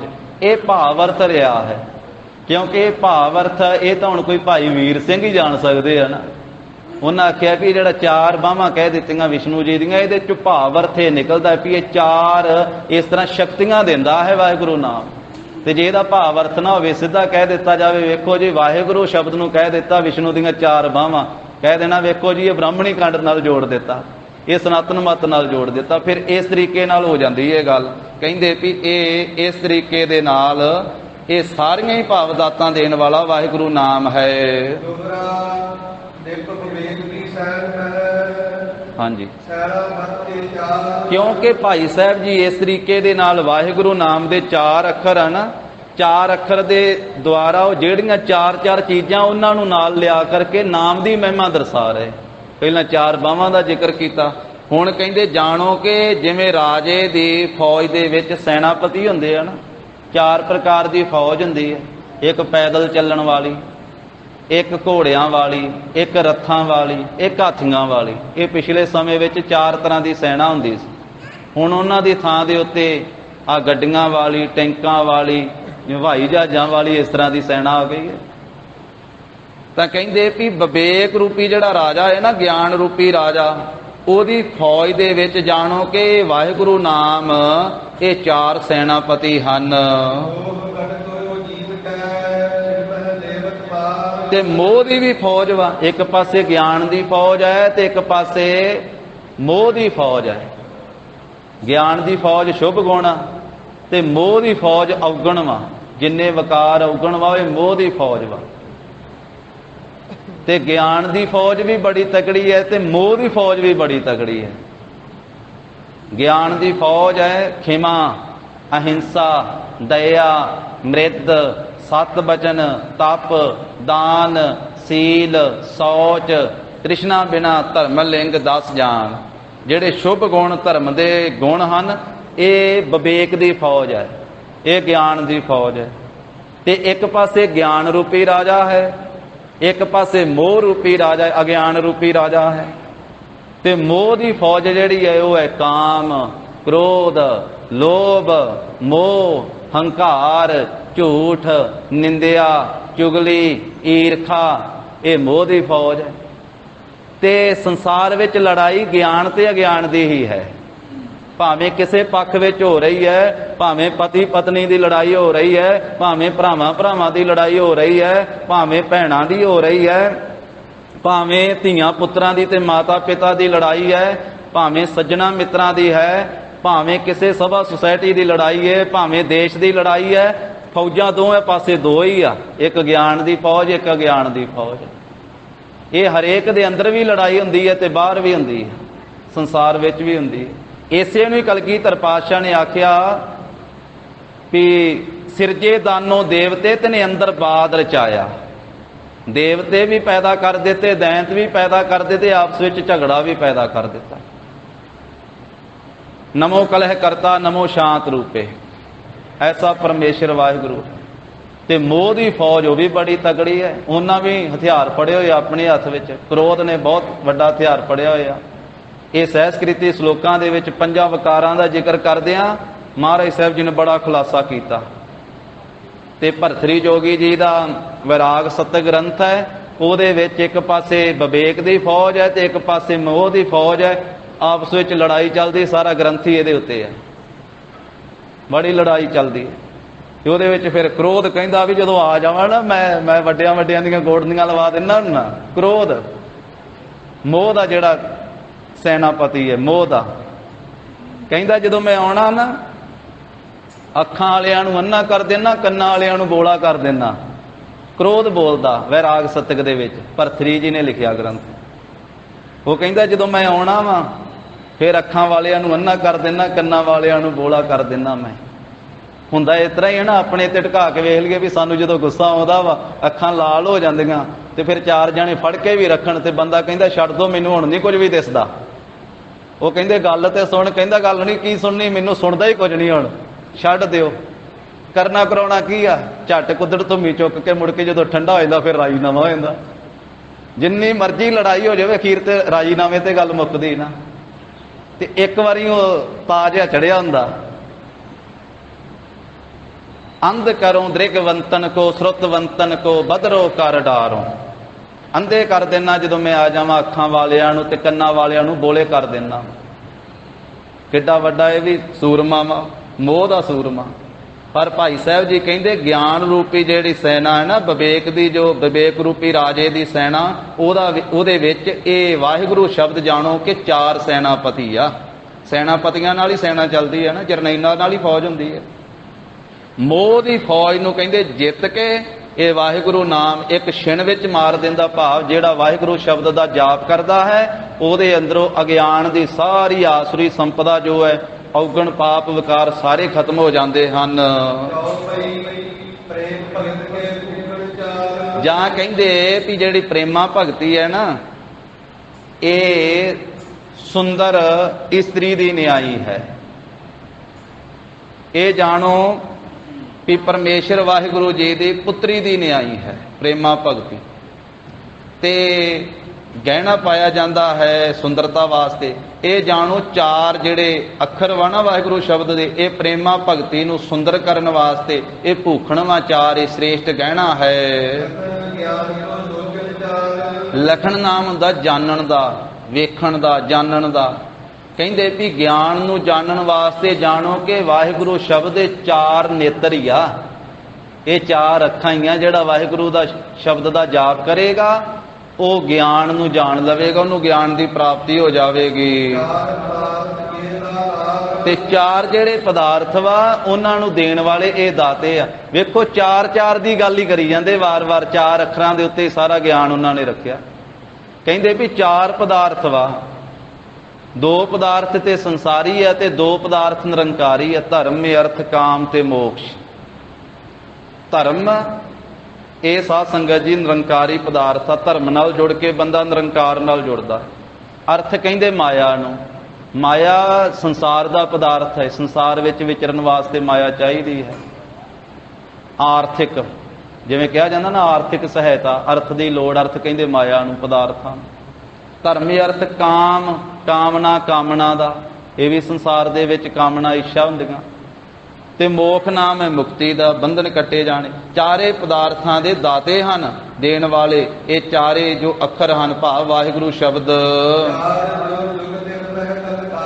ਚਾਰੇ ਜੋ ਯੁੱਗ ਵਾ, ਸਤਯੁਗ, ਤ੍ਰੇਤਾ, ਦੁਆਪਰ ਤੇ ਕਲਯੁਗ, ਚੌਹਾਂ ਯੁੱਗਾਂ ਦੇ ਵਿੱਚ ਹੀ ਇਸ ਵਾਹਿਗੁਰੂ ਨਾਮ ਨੇ ਜੀਵਾਂ ਦੀ ਕਲਿਆਣ ਕੀਤੀ ਹੈ।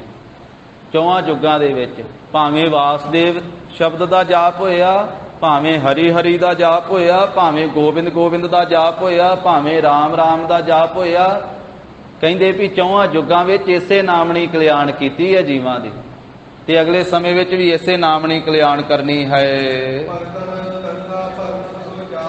ਤੇ ਜਿਹੜੇ ਭਗਤ ਵਾ ਨਾ, ਉਹਨਾਂ ਤੇ ਜਾਣੋ ਵੀ ਇਹ ਕੰਠ ਵਿੱਚ ਪਾਇਆ ਹੋਇਆ ਸ੍ਰੇਸ਼ਟ ਗਹਿਣਾ ਹੈ, ਕੰਠਾ ਹੈ। ਕੰਠੇ ਪਾਏ ਜਾਂਦੇ ਸੀ ਨਾ, ਪਿਛਲੇ ਸਮੇਂ 'ਚ ਲੋਕ ਪਾਉਂਦੇ ਹੁੰਦੇ ਸੀ ਗਲ ਵਿੱਚ ਕੈਂਠਾ, ਇੱਕ ਤਰ੍ਹਾਂ ਦਾ ਗਹਿਣਾ ਸੀ। ਤੇ ਉਹ ਜਿਹੜਾ ਗਲ ਵਿੱਚ ਗਹਿਣਾ ਪਾਇਆ ਜਾਂਦਾ, ਉਹ ਦਿਨੇ ਰਾਤ ਨਾਲ ਹੀ ਰਹਿੰਦਾ ਨਾ, ਸੁੱਤਿਆਂ ਵੀ ਗਲ ਵਿੱਚ ਹੀ ਹੁੰਦਾ, ਜਾਗਦਿਆਂ ਵੀ ਗਲ ਵਿੱਚ। ਇੱਥੇ ਭਾਵ ਇਹ ਹੈ ਵੀ ਭਗਤਾਂ ਦੇ ਗਲ ਦਾ ਇਹ ਕੰਠਾ ਹੈ। ਭਗਤਾਂ ਦੇ ਗਲ ਵਿੱਚ ਕੰਠ ਨਾਮ ਵੀ ਗਲੇ ਦਾ ਹੁੰਦਾ ਹੈ।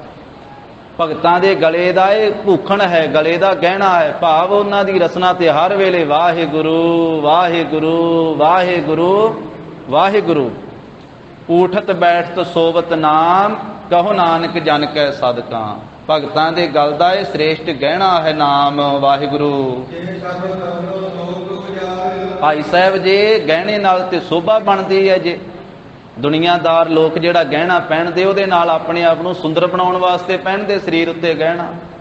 ਤੁਸੀਂ ਆਖਿਆ ਵੀ ਇਹ ਭਗਤਾਂ ਦਾ ਗਹਿਣਾ ਹੈ, ਤੇ ਇਹ ਸ਼ੋਭਾ ਕਿਹੜੀ ਦਿੰਦਾ, ਇਹਦੇ ਨਾਲ ਕਿਹੜੀ ਸ਼ੋਭਾ ਬਣਦੀ? ਕਹਿੰਦੇ ਲੋਕ ਪਰਲੋਕ ਵਿੱਚ ਸ਼ੋਭਾ ਦਿੰਦਾ। ਲੋਕ ਤੇ ਪਰਲੋਕ ਦੇ ਵਿੱਚ ਦੋਨੋਂ ਲੋਕ ਉਜਾਰ ਕਹੀਏ, ਉਜਾਲਾ ਕਰਦਾ ਹੈ। ਇਹਦੀ ਐਸੀ ਛਵੀ ਹੈ, ਐਸੀ ਸ਼ੋਭਾ ਹੈ। ਚਾਰੇ ਵਰਨਾਂ ਵਾਲੇ ਧਰਮਾਂ ਦਾ ਆਸਰਾ ਹੈ ਵਾਹਿਗੁਰੂ ਨਾਮ। ਇਸ ਕਰਕੇ ਇਹ ਚਾਰ ਅੱਖਰਾਂ ਨਾਲ ਬਣਿਆ ਹੋਇਆ ਵਾਹਿਗੁਰੂ ਨਾਮ, ਇਹ ਜੀਵ ਕਦੇ ਵੀ ਮਨ ਵਿੱਚੋਂ ਵਿਸਾਰ ਨਾ, ਕਦੇ ਵੀ ਮਨ ਵਿੱਚੋਂ ਭੁਲਾ ਨਾ।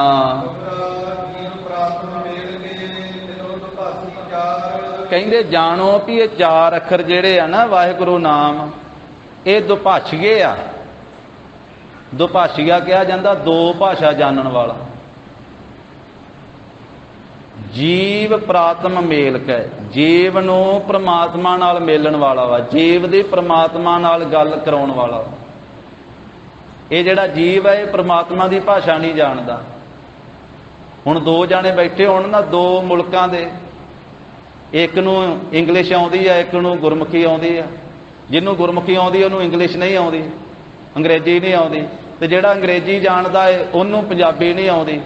ਤੇ ਵਿਚਕਾਰ ਤੀਜਾ ਬੰਦਾ ਬਿਠਾਇਆ ਜਾਂਦਾ ਵਾ। ਜਦੋਂ ਕਿਤੇ ਐਸਾ ਕਿਸੇ ਥਾਂ ਦੇ ਉੱਤੇ ਗੱਲ ਬਣਦੀ ਹੈ, ਜਾਂ ਕੋਈ ਕੋਰਟ ਕਚਹਿਰੀ, ਕੋਈ ਕੇਸ ਦੇ ਵਿੱਚ ਵੀ, ਜਾਂ ਉੱਥੇ ਇੱਕ ਭਾਸ਼ਾ ਨੂੰ ਜਾਣਨ ਵਾਲਾ ਉਹ ਦੂਜੀ ਭਾਸ਼ਾ ਨਹੀਂ ਜਾਣਦਾ, ਤੇ ਫਿਰ ਵਿਚਕਾਰ ਦੁਭਾਸ਼ੀਆ ਬਿਠਾਇਆ ਜਾਂਦਾ। ਜਿਵੇਂ ਆ ਬਾਹਰ ਜਾਂਦੇ ਆ ਜਿਸ ਵੇਲੇ, ਤੇ ਉਸ ਮੌਕੇ ਦੇ ਉੱਤੇ ਵੀ ਉੱਥੇ ਇਹ ਦੁਭਾਸ਼ੀਆ ਗੱਲ ਕਰਦਾ ਹੈ, ਉਹ ਫਿਰ ਇੱਧਰਲੀ ਦੀ ਵੀ ਗੱਲ ਸੁਣਦਾ ਹੈ ਤੇ ਦੂਸਰੇ ਦੀ ਵੀ ਗੱਲ ਸੁਣਦਾ ਹੈ। ਕਹਿੰਦੇ ਜਾਣੋ ਵੀ ਇਹ ਜਿਹੜੇ ਚਾਰ ਅੱਖਰਾਂ ਨਾਲ ਬਣਿਆ ਹੋਇਆ ਵਾਹਿਗੁਰੂ ਨਾਮ ਹੈ ਨਾ, ਇਹ ਜੀਵ ਤੇ ਪ੍ਰਮਾਤਮਾ ਦੀ, ਇਹ ਦੋਵਾਂ ਬੰਨੇ ਦੀ ਭਾਸ਼ਾ ਜਾਣਦਾ ਹੈ। ਇਹ ਵਿਚਕਾਰ ਹੈ, ਦੋਵਾਂ ਜਾਣਿਆਂ ਦੀ ਭਾਸ਼ਾ ਜਾਣਨ ਵਾਲਾ ਦੁਭਾਸ਼ੀਆ। ਚਾਰ ਅੱਖਰਾਂ ਨਾਲ ਬਣਿਆ ਹੋਇਆ ਵਾਹਿਗੁਰੂ ਨਾਮ, ਤੇ ਜੀਵ ਦਾ ਪ੍ਰਮਾਤਮਾ ਦੇ ਨਾਲ ਮੇਲ ਕਰਾਉਣ ਵਾਲਾ ਵਾ। ਪ੍ਰਮਾਤਮਾ ਦੀ ਗੱਲਬਾਤ ਜੀਵ ਨੂੰ ਸੁਣਾਉਣ ਵਾਲਾ ਹੈ, ਤੇ ਜੀਵ ਦੀ ਗੱਲਬਾਤ ਪ੍ਰਮਾਤਮਾ ਦੇ ਨਾਲ ਸਾਂਝੀ ਕਰਾਉਣ ਵਾਲਾ ਹੈ। ਫਿਰ ਜਾਣੋ ਕਿ ਅਪਵਰਗ ਕਹਿੰਦੇ ਮੁਕਤੀ ਨੂੰ। ਜਿਹੜੇ ਜੀਵ ਮੁਕਤੀ ਦੇ ਗਾਹਕ ਹਨ, ਜਿਹੜੇ ਮੁਕਤੀ ਨੂੰ ਖਰੀਦਣਾ ਚਾਹੁੰਦੇ ਆ, ਇਹ ਉਹਨਾਂ ਦਾ ਇੱਕ ਤਰੀਕਾ ਵਾ ਨਾਮ ਦੀ ਮਹਿਮਾ ਕਰਨ ਦਾ। ਅਸਲ ਵਿੱਚ ਮੁਕਤੀ ਖਰੀਦੀ ਨਹੀਂ ਜਾਂਦੀ ਹੈ, ਪਰ ਉਹ ਜਿਹੜੀ ਖਰੀਦਣ ਦੀ ਗੱਲ ਕੀਤੀ ਹੈ, ਉੱਥੇ ਖਰੀਦਣ ਦੀ ਵੀ ਗੱਲ ਇਹ ਹੈ, ਦੁਨੀਆ ਦੇ ਦੌਲਤ ਨਾਲ ਤਾਂ ਨਹੀਂ ਖਰੀਦੀ ਜਾਂਦੀ, ਪਰ ਮਨ ਵੇਚ ਕੇ ਮਿਲ ਜਾਂਦੀ ਹੈ। ਮਨ ਵੇਚੈ ਸਤਿਗੁਰ ਕੈ ਪਾਸ, ਤਿਸ ਸੇਵਕ ਕੇ ਕਾਰਜ ਰਾਸ। ਕਹਿੰਦੇ ਜਿਹੜੇ ਗਾਹਕ ਹਨ ਮੁਕਤੀ ਦੇ, ਉਹਨਾਂ ਦੇ ਵਿਚਕਾਰ ਇਹ ਵਾਹਿਗੁਰੂ ਨਾਮ ਜਾਣੋ ਭਲੀ ਪ੍ਰਕਾਰ ਦਲਾਲ ਦਾ ਕੰਮ ਕਰਦਾ ਹੈ। ਜਿਵੇਂ ਕਿਸੇ ਨੇ ਕੋਈ ਚੀਜ਼ ਖਰੀਦਣੀ ਹੋਵੇ ਤੇ ਕਿਸੇ ਨੇ ਵੇਚਣੀ ਹੋਵੇ, ਤੇ ਵਿਚਕਾਰ ਇੱਕ ਦਲਾਲ ਹੁੰਦਾ ਹੈ ਨਾ। ਦਲਾਲ ਦੋਵਾਂ ਦੇ ਨਾਲ ਗੱਲਬਾਤ ਕਰਕੇ ਫਿਰ ਸੌਦਾ ਕਰਾ ਦਿੰਦਾ ਹੈ। ਉਹਨੂੰ ਕਹਿੰਦਾ ਤੂੰ ਥੋੜੇ ਜਿਹੇ ਘੱਟ ਕਰ ਲਾ, ਉਹਨੂੰ ਕਹਿੰਦਾ ਤੂੰ ਥੋੜੇ ਜਿਹੇ ਵੱਧ ਦੇ ਦੇ। ਉਹ ਵਿਚਕਾਰ ਖਲੋ ਕਰਕੇ ਦੋਵਾਂ ਦਾ ਸੌਦਾ ਕਰਾ ਦਿੰਦਾ ਹੈ। ਇਸ ਤਰ੍ਹਾਂ ਕਹਿੰਦੇ ਜਾਣੋ ਕਿ ਇਹ ਪ੍ਰਮਾਤਮਾ ਤੇ ਜੀਵ ਦੇ ਵਿੱਚ ਇਹ ਸਾਂਝ ਜੋੜਨ ਵਾਲੇ, ਦਲਾਲ ਦਾ ਕੰਮ ਕਰਨ ਵਾਲਾ, ਜਿਹੜੇ ਮੁਕਤੀ ਦੇ ਗਾਹਕ ਹਨ, ਉਹਨਾਂ ਨੂੰ ਮੁਕਤੀ ਦਿਵਾਉਣ ਵਾਲਾ ਨਾਮ ਹੈ। ਵਿਕਾਰ ਤੇ ਸੰਸਾਰ ਦੇ ਜਿਹੜੇ ਬੰਧਨ ਪਏ ਨਾ ਜੀਵ ਨੂੰ, ਬੰਧਨ, ਉਹ ਬੰਧਨ ਰੂਪੀ ਆਮ ਨਾਮ ਹੈ ਰੋਗ ਦਾ, ਬਿਮਾਰੀ ਦਾ। ਇਹ ਬੰਧਨਾਂ ਦੀ ਜਿਹੜੀ ਬਿਮਾਰੀ ਹੈ, ਇਸ ਨੂੰ ਮੇਟਣ ਵਾਸਤੇ ਕਹਿੰਦੇ ਵੀ ਇਹ ਸ੍ਰੇਸ਼ਟ ਦਵਾਈ ਹੈ, ਸ੍ਰੇਸ਼ਟ ਔਖਦੀ ਹੈ।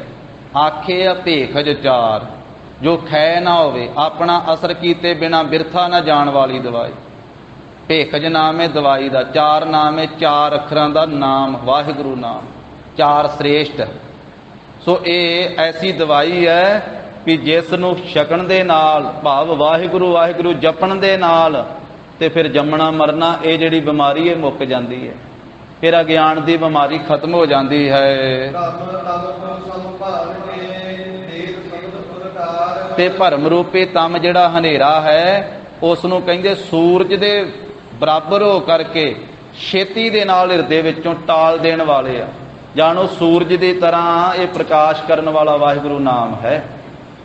ਜਿਵੇਂ ਸੂਰਜ ਚੜ੍ਹੇ ਤੇ ਹਨੇਰਾ ਦੌੜ ਜਾਂਦਾ ਹੈ, ਜਦੋਂ ਵਾਹਿਗੁਰੂ ਨਾਮ ਦਾ ਜਪ ਕਰੀਏ ਤੇ ਹਿਰਦੇ ਦਾ ਅਗਿਆਨ ਦਾ ਹਨੇਰਾ ਦੌੜ ਜਾਂਦਾ ਹੈ। ਜਿਹੜੇ ਜੀਵ ਸੰਸਾਰ ਰੂਪੀ ਹਾਥੀ ਤੋਂ ਡਰਦੇ ਆ, ਸੰਸਾਰ ਨੂੰ ਹਾਥੀ ਸਮਝਿਆ ਹੋਇਆ ਹੈ ਕਿ ਹਾਥੀ ਜਿਹੜਾ ਹੈ ਇਹਦੇ ਤੋਂ ਬਚਣਾ ਬੜਾ ਔਖਾ ਹੈ। ਇਹ ਤਾਂ ਹਾਥੀ ਦੀ ਤਰ੍ਹਾਂ ਸੰਸਾਰ ਇੱਕ ਹਾਥੀ ਹੈ, ਇਹਦਾ ਡਰ ਜਿਨ੍ਹਾਂ ਜੀਵਾਂ ਨੇ ਧਾਰਨ ਕੀਤਾ ਹੋਇਆ ਹੈ। ਕਹਿੰਦੇ ਉਹਨਾਂ ਨੂੰ ਚਾਹੀਦਾ ਉਹ ਸ਼ੇਰ ਦੀ ਸ਼ਰਨ ਵਿੱਚ ਆ ਜਾਣ। ਸ਼ੇਰ ਕੀ ਹੈ? ਵਾਹਿਗੁਰੂ ਨਾਮ। ਕਹਿੰਦੇ ਸੰਸਾਰ ਰੂਪੀ ਹਾਥੀ ਤੋਂ ਬਚਣ ਵਾਸਤੇ, ਭਾਵ ਸੰਸਾਰ ਤੋਂ ਪਾਰ ਹੋਣ ਵਾਸਤੇ, ਉਹ ਵਾਹਿਗੁਰੂ ਨਾਮ ਰੂਪੀ ਸ਼ੇਰ ਦੀ ਅੰਕਾ ਕਹੀਏ, ਉਹ ਸ਼ਰਨ ਵਿੱਚ ਆ ਜਾਣ, ਗੋਦ ਵਿੱਚ ਆ ਜਾਣ। ਗੋਦ ਤੋਂ ਮੁਰਾਦ ਸ਼ਰਨ ਦਾ ਹੈ, ਸ਼ਰਨ ਵਿੱਚ ਆ ਜਾਣ। ਜਿਹੜੇ ਮਨੁੱਖ ਪਾਪਾਂ ਰੂਪੀ ਸੱਪ ਨੇ ਗਰਸ ਲਏ ਆ, ਜੋ ਪਾਪਾਂ ਰੂਪੀ ਸੱਪ ਦੇ ਗਰਸੇ ਹੋਏ ਜੀਵ ਹਨ, ਉਹਨਾਂ ਨੂੰ ਚਾਹੀਦਾ ਉਹ ਨਾਮ ਰੂਪੀ ਗਰੜ ਦੀ ਸ਼ਰਨ ਲੈ ਲੈਣ। ਕਿਉਂਕਿ ਗਰੜ ਜਿਹੜਾ ਵਾ ਉਹ ਸੱਪ ਤੋਂ ਨਹੀਂ ਡਰਦਾ, ਸਗੋਂ ਸੱਪ ਨੂੰ ਵੀ ਚੁੱਕ ਕੇ ਲੈ ਜਾਂਦਾ। ਇਸ ਕਰਕੇ ਉਹ ਸੱਪ ਦੀ ਵੀ ਸਮਾਪਤੀ ਕਰ ਦਿੰਦਾ ਹੈ। ਇਸ ਕਰਕੇ ਵਾਹਿਗੁਰੂ ਨਾਮ ਜਾਣੋ ਕਿ ਕਹਿੰਦੇ ਗਰੜ ਦੀ ਨਿਆਈ ਹੈ, ਜਿਹੜੇ ਪਾਪ ਆ ਉਹ ਸੱਪ ਦੀ ਨਿਆਈ ਹੈ। ਇਸ ਕਰਕੇ ਪਾਪਾਂ ਰੂਪੀ ਸੱਪ ਤੋਂ ਬਚਣ ਵਾਸਤੇ ਨਾਮ ਰੂਪੀ ਗਰੜ ਦੀ ਸ਼ਰਨ ਲੈਣੀ ਚਾਹੀਦੀ ਹੈ। ਜਿਹੜੇ ਜੀਵ ਸੰਸਾਰ ਸਮੁੰਦਰ ਵਿੱਚ ਡੁੱਬਦੇ ਜਾ ਰਹੇ ਆ, ਗੋਤੇ ਖਾ ਰਹੇ ਆ ਸੰਸਾਰ ਸਾਗਰ ਦੇ ਵਿੱਚ, ਕਹਿੰਦੇ ਉਹ ਕਿਉਂ ਨਹੀਂ ਆਸਰਾ ਫੜਦੇ ਸ੍ਰੀ ਨਾਮ ਵਾਹਿਗੁਰੂ ਨਾਮ, ਜੋ ਜਹਾਜ਼ ਦੀ ਨਿਆਈ, ਪੋਤੂ ਨਾਮ ਜਹਾਜ਼ ਦਾ ਹੈ। ਜੋ ਵਾਹਿਗੁਰੂ ਨਾਮ ਜਹਾਜ਼ ਹੈ, ਇਸ ਜਹਾਜ਼ ਦੀ ਸ਼ਰਨ ਨੂੰ ਕਿਉਂ ਨਹੀਂ ਲੈਂਦੇ? ਜਹਾਜ਼ ਵਿੱਚ ਕਿਉਂ ਨਹੀਂ ਚੜ੍ਹਦੇ? ਸੰਸਾਰ ਸਮੁੰਦਰ 'ਚ ਜਿਹੜੇ ਜੀਵ ਗੋਤੇ ਖਾ ਰਹੇ ਆ, ਉਹਨਾਂ ਨੂੰ ਚਾਹੀਦਾ ਹੋਵੇ ਵਾਹਿਗੁਰੂ ਨਾਮ ਦਾ ਜਪ ਕਰਨ ਲੱਗ ਪੈਣ। ਵਾਹਿਗੁਰੂ ਵਾਹਿਗੁਰੂ ਜਪਣ ਤੇ ਸੰਸਾਰ ਸਮੁੰਦਰ 'ਚ ਗੋਤੇ ਨਹੀਂ ਖਾਣਗੇ, ਪਾਰ ਹੋ ਜਾਣਗੇ ਪਾਰਲੇ ਕੰਢੇ ਤੇ। ਕਹਿੰਦੇ ਵੇਖੋ ਭਾਈ, ਵਾਹਿਗੁਰੂ ਨਾਮ ਦਾ ਸਿਮਰਨ ਕਰਨ ਵਿੱਚ ਨਾ ਤੇ ਕੋਈ ਖਰਚਾ ਲੱਗਦਾ ਹੈ ਤੇ ਨਾ ਕੋਈ ਖੇਦ, ਕੋਈ ਕਸ਼ਟ ਹੀ ਹੁੰਦਾ ਹੈ। ਕਿ ਵਾਹਿਗੁਰੂ ਵਾਹਿਗੁਰੂ ਜਪਣਾ ਹੈ, ਭਾਵੇਂ ਚੌਂਕੜਾ ਲਾ ਕੇ ਜਪੀ ਜਾਓ, ਭਾਵੇਂ ਤੁਰਦੇ ਫਿਰਦੇ ਜਪੀ ਜਾਓ, ਭਾਵੇਂ ਲੰਮੇ ਪੈ ਜਪੀ ਜਾਓ। ਮਹਾਰਾਜ ਨੇ ਆਖਿਆ ਊਠਤ ਬੈਠਤ ਸੋਵਤ ਨਾਮ, ਨਾਮ ਜਪਣਾ ਚਾਹੀਦਾ। ਹਾਂ, ਆਲਸ ਨੂੰ ਦੂਰ ਕਰਨ ਵਾਸਤੇ ਸਭ ਤੋਂ ਪਹਿਲਾਂ ਤੇ ਇਹ ਹੈ ਵੀ ਇਸ਼ਨਾਨ ਕਰਕੇ ਬੰਦੇ ਨੂੰ ਚੌਂਕੜਾ ਲਾ ਕੇ ਜਪਣਾ ਚਾਹੀਦਾ। ਪਰ ਜੇ ਥੱਕ ਜਾਵੇ ਸਰੀਰ ਤੇ ਫਿਰ ਲੰਮੇ ਪੈ ਕੇ ਵੀ ਜਪ ਸਕਦਾ। ਗੱਲ ਜਪਣ ਦੀ ਹੈ, ਜਿਵੇਂ ਮਰਜ਼ੀ ਜਪੀ ਜਾਵੇ। ਕਹਿੰਦੇ ਵੀ ਕਿਉਂ ਨਹੀਂ ਸਿਮਰਨ ਕਰਦੇ? ਇਹਦੇ ਵਿੱਚ ਨਾ ਤੇ ਕੋਈ ਖਰਚਾ ਲੱਗਦਾ ਹੈ ਤੇ ਨਾ ਕੋਈ ਕਸ਼ਟ ਹੁੰਦਾ ਹੈ। ਇਹ ਸੁਖੇਨ, ਸੌਖਾ ਹੀ ਸੁਖ ਦਾਨ ਕਰਨ ਵਾਲਾ ਹੈ, ਸੁਖ ਦਾ ਦਾਨ ਕਰਨ ਵਾਲਾ ਹੈ। ਤੇ ਅਛੇਦਾ, ਨਾਸ ਤੋਂ ਰਹਿਤ, ਕੱਟਣ ਤੋਂ ਰਹਿਤ ਨਾਮ ਹੈ। ਅਛੇਦ ਹੈ ਐਸਾ ਜੋ ਨਾਮ ਹੈ, ਇਹ ਕੱਟਿਆ ਨਹੀਂ ਜਾਣ ਵਾਲਾ, ਤੇ ਨਾਮ ਦੀ ਬਰਕਤ ਪ੍ਰਾਪਤ ਹੁੰਦੀ ਹੈ। ਸਾਧ ਸੰਗਤ ਜੀ, ਹੁਣ ਅਖੀਰ ਤੇ ਮੰਗਲਾਂ ਦਾ ਅਖੀਰ ਆਇਆ ਹੈ। ਪਹਿਲੇ ਅਧਿਆਏ ਤੇ ਕਹਿੰਦੇ ਵੀ ਜੋ ਸੋਹਣੇ ਸਤਿਗੁਰੂ ਧੰਨ ਸ੍ਰੀ ਗੁਰੂ ਨਾਨਕ ਦੇਵ ਸਾਹਿਬ ਜੀ ਦੀ ਸੁੰਦਰ ਕਥਾ ਹੈ, ਇਹ ਜਾਣੋ ਕਿ ਧੰਨ ਸ੍ਰੀ ਗੁਰੂ ਨਾਨਕ ਦੇਵ ਸਾਹਿਬ ਮਹਾਰਾਜ ਗੁਣਾਂ ਦੇ ਮੰਦਰ ਵਾ, ਗੁਣਾਂ ਦੇ ਘਰ ਆ ਤੇ ਸੁੱਖਾਂ ਦੇ ਬੱਦਲ ਹਨ ਜਗਤ ਗੁਰੂ ਜੀ। ਵਰਣਨ ਜਗਤੋ ਅਬ ਕਰੋ। ਭਾਈ ਸੰਤੋਖ ਸਿੰਘ ਜੀ ਕਹਿੰਦੇ ਹੁਣ ਮੈਂ ਐਸੇ ਸੋਹਣੇ ਸਤਿਗੁਰੂ ਧੰਨ ਸ੍ਰੀ ਗੁਰੂ ਨਾਨਕ ਦੇਵ ਸਾਹਿਬ ਜੀ ਉਹਨਾਂ ਦੀ ਸੁੰਦਰ ਕਥਾ ਦਾ ਵਰਣਨ ਕਰਾਂਗਾ। ਹੋਵੈ ਬਿਗਨ ਕੇ ਤੰਗ। ਜੇ ਮਹਾਰਾਜ ਧੰਨ ਸ੍ਰੀ ਗੁਰੂ ਨਾਨਕ ਦੇਵ ਸਾਹਿਬ ਸੱਚੇ ਪਾਤਸ਼ਾਹ ਜੀ ਕਿਰਪਾ ਕਰੋ, ਇਸ ਕਥਾ ਵਿੱਚ ਪੈਣ ਵਾਲੇ ਵਿਘਨ ਸਾਰੇ ਨਿਕੰਦ ਕੱਟ ਦਿਓ, ਵਿਘਨਾਂ ਦਾ ਨਾਸ ਕਰ ਦਿਓ, ਵਿਘਨ ਨਾ ਪੈਣ, ਰੁਕਾਵਟਾਂ ਨਾ ਪੈਣ ਇਸ ਕਥਾ ਵਿੱਚ। ਸ੍ਰੀ ਨਾਨਕ ਸਰੂਪ ਪ੍ਰਕਾਸ਼ ਹੈ। ਕਹਿੰਦੇ ਵੀ ਹੁਣ ਇਹ ਜੋ ਸ੍ਰੀ ਗੁਰੂ ਨਾਨਕ ਪ੍ਰਕਾਸ਼ ਨਾਮ ਦਾ ਜੋ ਗ੍ਰੰਥ ਹੈ ਗੁਰੂ ਜੀ ਦੀ ਕਥਾ ਦਾ, ਕਹੋ ਕਥਾ ਇਹ ਆਦ। ਇਹਦੇ ਆਦ ਵਿੱਚ, ਇਹਦੇ ਆਰੰਭ ਵਿੱਚ ਪਹਿਲਾਂ ਮੈਂ ਕਿਹੜੀ ਕਥਾ ਕਹਾਂਗਾ? ਸਰੋਤੇ ਜਾਣੋ, ਕਥਾ ਸੁਣਨ ਵਾਲੇ ਗੁਰਮੁਖੋ, ਪਹਿਲਾਂ ਕਹਿੰਦੇ ਮੈਂ ਦੱਸ ਦੇਵਾਂ ਵੀ ਕਿਹੜੀ ਕਿਹੜੀ ਕਥਾ ਮੈਂ ਕਹਾਂਗਾ। ਅੰਗਦ ਬਾਲੇ ਕੋ ਮਿਲਨ। ਸਭ ਤੋਂ ਪਹਿਲਾਂ ਇਸ ਗ੍ਰੰਥ ਵਿੱਚ ਇਹ ਕਥਾ ਆਵੇਗੀ ਧੰਨ ਸ੍ਰੀ ਗੁਰੂ ਅੰਗਦ ਦੇਵ ਸਾਹਿਬ ਮਹਾਰਾਜ ਜੀ ਦੇ ਨਾਲ ਭਾਈ ਬਾਲਾ ਜੀ ਕਿਵੇਂ ਮਿਲਦੇ ਆ। ਖਡੂਰ ਸਾਹਿਬ ਦੇ ਵਿੱਚ ਸ੍ਰੀ ਗੁਰੂ ਅੰਗਦ ਦੇਵ ਸਾਹਿਬ ਮਹਾਰਾਜ ਤੇ ਭਾਈ ਬਾਲਾ ਜੀ ਦਾ ਜੋ ਪਹਿਲਾ ਮਿਲਾਪ ਹੁੰਦਾ ਹੈ ਖਡੂਰ ਸਾਹਿਬ ਦੀ ਧਰਤੀ ਤੇ, ਉਹਦਾ ਕਥਨ ਕਰਾਂਗੇ। ਉਸ ਦਿਨ ਤੋਂ ਸੰਵਾਦ। ਤੇ ਫਿਰ ਭਾਈ ਬਾਲਾ ਜੀ ਤੇ ਦੂਜੇ ਪਾਤਸ਼ਾਹ ਧੰਨ ਸ੍ਰੀ ਗੁਰੂ ਅੰਗਦ ਦੇਵ ਸਾਹਿਬ ਜੀ ਦਾ ਸੰਵਾਦ ਕਥਨ ਕਰਾਂਗੇ ਵੀ ਆਪਸ ਵਿੱਚ ਕੀ ਗੱਲਬਾਤ ਹੁੰਦੀ ਹੈ। ਸ੍ਰੀ ਗੁਰੂ ਅੰਗਦ ਦੇਵ ਸਾਹਿਬ ਮਹਾਰਾਜ ਜੀ ਭਾਈ ਬਾਲਾ ਜੀ ਤੋਂ ਕੀ ਪੁੱਛਦੇ ਆ, ਭਾਈ ਬਾਲਾ ਜੀ ਕਿਵੇਂ ਦੱਸਦੇ ਆ, ਇਹ ਜਿਹੜਾ ਸੰਵਾਦ ਹੈ, ਸ੍ਰੇਸ਼ਟ ਵਿਚਾਰ ਹੈ, ਉਹਦਾ ਫਿਰ ਕਥਨ ਹੋਵੇਗਾ। ਜਾਓ ਪਈ ਪੁਨ ਸ੍ਰੀ ਨਾਨਕ ਜਗਤ ਸੁਖਾਵਾ। ਉਸ ਤੋਂ ਬਾਅਦ, ਇਸ ਸੰਵਾਦ ਤੋਂ ਬਾਅਦ ਧੰਨ ਸ੍ਰੀ ਗੁਰੂ ਨਾਨਕ ਦੇਵ ਸਾਹਿਬ ਮਹਾਰਾਜ ਨੇ ਕਿਵੇਂ ਪ੍ਰਕਾਸ਼ ਧਾਰਿਆ, ਕਿੱਥੇ ਪ੍ਰਕਾਸ਼ ਧਾਰਿਆ, ਕਦੋਂ ਪ੍ਰਕਾਸ਼ ਧਾਰਿਆ, ਉਹ ਮਹਾਰਾਜ ਦੇ ਪ੍ਰਕਾਸ਼ ਦੇ ਅਵਤਾਰ ਦੇ ਸੋਭਨੀਕ ਜੋ ਸਤਿਗੁਰੂ ਜੀ ਦਾ ਅਵਤਾਰ ਹੈ, ਆਗਮਨ ਹੈ, ਇਹ ਕਥਾ ਕਥਨ ਕਰਾਂਗੇ। ਜਿਸ ਲੀਲਾ ਬਹੁ ਨਰਮ ਦਿਖਾਵਾ। ਫਿਰ ਮਹਾਰਾਜ ਨੇ ਜਿਵੇਂ ਰਾਏ ਭੋਏ ਦੀ ਤਲਵੰਡੀ ਵਿੱਚ ਸ੍ਰੀ ਨਨਕਾਣਾ ਸਾਹਿਬ ਦੀ ਧਰਤੀ ਤੇ ਸਤਿਗੁਰੂ ਜੀ ਨੇ ਪ੍ਰਕਾਸ਼ ਧਾਰ ਕੇ ਤੇ ਬਾਲ ਰੂਪ ਵਿੱਚ ਮਹਾਰਾਜ ਨੇ ਜੋ ਬਾਲ ਕੌਤਕ ਕੀਤੇ ਨਾ, ਜੋ ਲੀਲਾ ਕੀਤੀ ਮਹਾਰਾਜ ਨੇ ਬਚਪਨ ਦੇ ਵਿੱਚ, ਬਹੁਤੇ ਉੱਥੋਂ ਦੇ ਲੋਕਾਂ ਨੂੰ, ਉੱਥੋਂ ਦੀਆਂ ਸੰਗਤਾਂ ਨੂੰ ਮਹਾਰਾਜ ਨੇ ਆਪਣੇ ਬਾਲ ਚੋਜ ਵਿਖਾਏ। ਉਹ ਬਾਲ ਕੌਤਕਾਂ ਦੀ ਕਥਾ ਫਿਰ ਕਥਨ ਕਰਾਂਗੇ। ਕਹੋ ਕਥਾ ਕੀਏ ਮੋਦੀ ਖਾਨਾ। ਉਸ ਤੋਂ ਬਾਅਦ ਜਿਵੇਂ 15 ਸਾਲ ਦਾ ਸਮਾਂ ਰਾਏ ਭੋਏ ਦੀ ਤਲਵੰਡੀ ਵਿੱਚ ਬਤੀਤ ਕਰਕੇ ਤੇ 15 ਸਾਲ ਦੀ ਸਰੀਰ ਕਾਰਬਲਾ ਵਿੱਚ ਸੁਲਤਾਨਪੁਰ ਲੋਧੀ ਦੀ ਧਰਤੀ ਨੂੰ ਭਾਗ ਲਾਏ, ਜਿੱਥੇ ਗੁਰੂ ਸਾਹਿਬ ਜੀ ਦੇ ਸਤਿਕਾਰਯੋਗ ਭੈਣ ਜੀ ਜੋ ਮਹਾਰਾਜ ਸਾਹਿਬ ਜੀ ਦੀ ਸਰੀਰ ਕਾਰਬਲਾ ਦੇ ਵਿੱਚ 5 ਸਾਲ ਵੱਡੇ ਸਨ, ਭਾਈਆ ਜੈ ਰਾਮ ਜੀ ਦੇ ਨਾਲ ਵਿਆਹੇ ਹੋਏ ਸਨ ਸੁਲਤਾਨਪੁਰ ਲੋਧੀ ਦੀ ਧਰਤੀ ਤੇ। ਸਤਿਕਾਰਯੋਗ ਬਾਬਾ ਪਰਮਾਨੰਦ ਜੀ ਦੇ ਸੁਪੁੱਤਰ ਭਾਈ ਜੈ ਰਾਮ ਜੀ ਜੋ ਦੌਲਤ ਖਾਨ ਲੋਧੀ ਦੇ ਪਾਸ ਹੀ ਨੌਕਰੀ ਕਰਦੇ ਸਨ ਸਰਕਾਰੀ, ਤੇ ਬੇਬੇ ਨਾਨਕੀ ਜੀ ਦਾ ਰਿਸ਼ਤਾ ਰਾਏ ਬੁਲਾਰ ਨੇ ਕਰਵਾਇਆ ਸੀ ਵਿੱਚ ਪੈ ਕਰਕੇ, ਜੋ ਤਲਵੰਡੀ ਦੇ ਹਾਕਮ ਸਨ। ਇੱਥੇ 15 ਸਾਲ ਦੀ ਉਮਰ ਦੇ ਵਿੱਚ ਧੰਨ ਸ੍ਰੀ ਗੁਰੂ ਨਾਨਕ ਦੇਵ ਸਾਹਿਬ ਮਹਾਰਾਜ ਆਉਂਦੇ ਆ ਕੇ ਮੋਦੀ ਖਾਨਾ ਕਰਦੇ ਆ। ਕਹਿੰਦੇ ਫਿਰ ਸੁਲਤਾਨਪੁਰ ਲੋਧੀ ਦੀ ਕਥਾ ਵਰਣਨ ਕਰਾਂਗਾ, ਕਿਵੇਂ ਮਹਾਰਾਜ ਸਾਹਿਬ ਜੀ ਨੇ ਮੋਦੀ ਖਾਨਾ ਕੀਤਾ, ਕਿਵੇਂ ਗਰੀਬਾਂ ਦੀਆਂ ਝੋਲੀਆਂ ਭਰੀਆਂ, ਤੇਰਾ ਤੇਰਾ ਤੇਰਾ ਕਹਿ ਕਰਕੇ। ਤੇਰੇ ਤਜ ਦੇਸ਼ ਜਲੂਕੇ ਦਾ ਨਾਮ। ਫਿਰ ਇੱਥੇ ਮਹਾਰਾਜ ਸਾਹਿਬ ਜੀ ਲੰਮਾ ਸਮਾਂ ਰਹਿ ਕਰਕੇ 15 ਸਾਲ ਦੀ ਸਰੀਰਕ ਉਮਰ ਵਿੱਚ ਮਹਾਰਾਜ ਸੁਲਤਾਨਪੁਰ ਲੋਧੀ ਦੀ ਧਰਤੀ ਤੇ ਆਏ। ਸਾਧ ਸੰਗਤ ਜੀ 28 ਸਾਲ ਦੀ ਸਰੀਰ ਕਾਰਬਲਾ ਤੱਕ ਮਹਾਰਾਜ ਨੇ ਸੁਲਤਾਨਪੁਰ ਲੋਧੀ ਦੀ ਧਰਤੀ ਨੂੰ ਭਾਗ ਲਾਏ। 16 ਸਾਲ ਦੀ ਉਮਰ ਦੇ ਵਿੱਚ ਮੋਦੀ ਖਾਨਾ ਆਰੰਭ ਕੀਤਾ। ਭਾਈ ਕਾਹਨ ਸਿੰਘ ਨਾਭਾ ਜੀ ਲਿਖਦੇ ਆ 1541 ਬਿਕਰਮੀ ਸੰਮਤ ਵਿੱਚ 15 ਸਾਲ ਦੀ ਉਮਰ 'ਚ ਜਗਤ ਗੁਰੂ ਬਾਬਾ ਜੀ ਸੁਲਤਾਨਪੁਰ ਸਾਹਿਬ ਆਏ। 1542 ਵਿੱਚ ਮੋਦੀ ਖਾਨਾ ਸ਼ੁਰੂ ਕੀਤਾ। 1 ਸਾਲ ਹੋਇਆ ਸੀ ਮੋਦੀ ਖਾਨਾ ਕਰਦਿਆਂ। 1543 ਬਿਕਰਮੀ ਸੰਮਤ ਸੇ ਜਦੋਂ ਬਾਬਾ ਜੀ ਦੀ 17 ਸਾਲ ਦੀ ਸਰੀਰ ਕਾਰਬਲਾ ਤੇ ਗੁਰੂ ਜੀ ਦਾ ਮੰਗਣਾ ਹੋਇਆ, ਬਾਬਾ ਮੂਲ ਚੰਦ ਜੀ ਪੱਖੋ ਕੇ ਰੰਧਾਵਿਆਂ ਦੇ ਪਟਵਾਰੀ, ਉਹਨਾਂ ਦੇ ਘਰੋਂ ਸੀ ਮਾਤਾ ਚੰਦੋ ਰਾਣੀ ਜੀ, ਉਹਨਾਂ ਦੇ ਸੁਪੁੱਤਰੀ ਸਤਿਕਾਰਯੋਗ ਸਾਡੇ ਮਾਤਾ ਜੀ ਮਾਤਾ ਸੁਲੱਖਣੀ ਜੀ ਦੇ ਨਾਲ ਗੁਰੂ ਜੀ ਦਾ ਮੰਗਣਾ ਹੋਇਆ। ਤੇ 1 ਸਾਲ ਬਾਅਦ ਵਿਆਹ ਦਾ ਦਿਨ ਰੱਖਿਆ ਗਿਆ। 18 ਸਾਲ ਦੀ ਸਰੀਰ ਕਾਰਬਲਾ ਵਿੱਚ 1544 ਬਿਕਰਮੀ ਸੰਮਤ ਵਿੱਚ ਧੰਨ ਸ੍ਰੀ ਗੁਰੂ ਨਾਨਕ ਦੇਵ ਸਾਹਿਬ ਮਹਾਰਾਜ ਦਾ ਆਨੰਦ ਕਾਰਜ ਹੋਇਆ ਮਾਤਾ ਸੁਲੱਖਣੀ ਜੀ ਦੇ ਨਾਲ। ਵਿਆਹ ਤੋਂ 7 ਸਾਲ ਬਾਅਦ ਗੁਰੂ ਕੇ ਬਾਗ ਸਾਹਿਬ ਵਾਲੇ ਅਸਥਾਨ ਤੇ 1551 ਬਿਕਰਮੀ ਸੰਮਤ ਨੂੰ ਵੱਡੇ ਸਾਹਿਬਜ਼ਾਦੇ ਧੰਨ ਧੰਨ ਬਾਬਾ ਸ੍ਰੀ ਚੰਦ ਸਾਹਿਬ ਜੀ ਨੇ ਪ੍ਰਗਟ ਹੋਣਾ ਕੀਤਾ। ਉਹਨਾਂ ਤੋਂ 2 ਸਾਲ ਬਾਅਦ 1553 ਬਿਕਰਮੀ ਸੰਮਤ ਨੂੰ ਜਦੋਂ ਬਾਬਾ ਜੀ ਦੀ ਸਰੀਰ ਕਾਰਬਲਾ 27 ਸਾਲ ਦੇ ਸੀ, ਛੋਟੇ ਸਾਹਿਬਜ਼ਾਦੇ ਬਾਬਾ ਲਖਮੀ ਦਾਸ ਸਾਹਿਬ ਜੀ ਪ੍ਰਗਟ ਹੋਏ। ਜਦੋਂ ਬਾਬਾ ਲਖਮੀ ਦਾਸ ਸਾਹਿਬ ਜੀ 1 ਸਾਲ ਦੇ ਸੀ, ਬਾਬਾ ਸ੍ਰੀ ਚੰਦ ਜੀ 3 ਸਾਲ ਦੇ ਸੀ, ਧੰਨ ਸ੍ਰੀ ਗੁਰੂ ਨਾਨਕ ਦੇਵ ਸਾਹਿਬ ਮਹਾਰਾਜ ਦੀ ਸਰੀਰ ਕਾਰਬਲਾ 28 ਸਾਲ ਦੇ ਸੀ, ਤਾਂ 1554 ਬਿਕਰਮੀ ਸੰਮਤ ਵਿੱਚ ਮੋਦੀ ਖਾਨਾ ਲੁਟਾ ਕੇ ਦਰਵਾਜ਼ੇ ਖੋਲ ਦਿੱਤੇ। ਪਹਿਲਾਂ ਤਾਂ 13 ਕਹਿ ਕੇ ਤੋਲਦੇ ਸੀ ਨਾ, ਫਿਰ ਦਰਵਾਜ਼ੇ ਖੋਲ ਦਿੱਤੇ। ਜਦੋਂ ਮਹਾਰਾਜ ਨੇ ਇੱਥੋਂ ਵੇਈ ਨਦੀ ਵਿੱਚ ਚੁੱਭੀ ਲਾਈ ਸੀ, ਤੀਜੇ ਦਿਨ ਸੰਤਘਾਟ ਸਾਹਿਬ ਤੋਂ ਪ੍ਰਗਟ ਹੋਏ ਸੀ, ਮੂਲ ਮੰਤਰ ਸੱਚਖੰਡੋਂ ਲਿਆਂਦਾ ਸੀ। ਮਹਾਰਾਜ ਨੇ ਆ ਕੇ ਦਰਵਾਜ਼ਾ ਖੋਲਤਾ ਤੇ ਕਹਿੰਦੇ ਜਿੰਨਾ ਕੁਛ ਕੋਈ ਚੁੱਕ ਕੇ ਲਿਜਾ ਸਕਦਾ ਲੈ ਜਾਓ।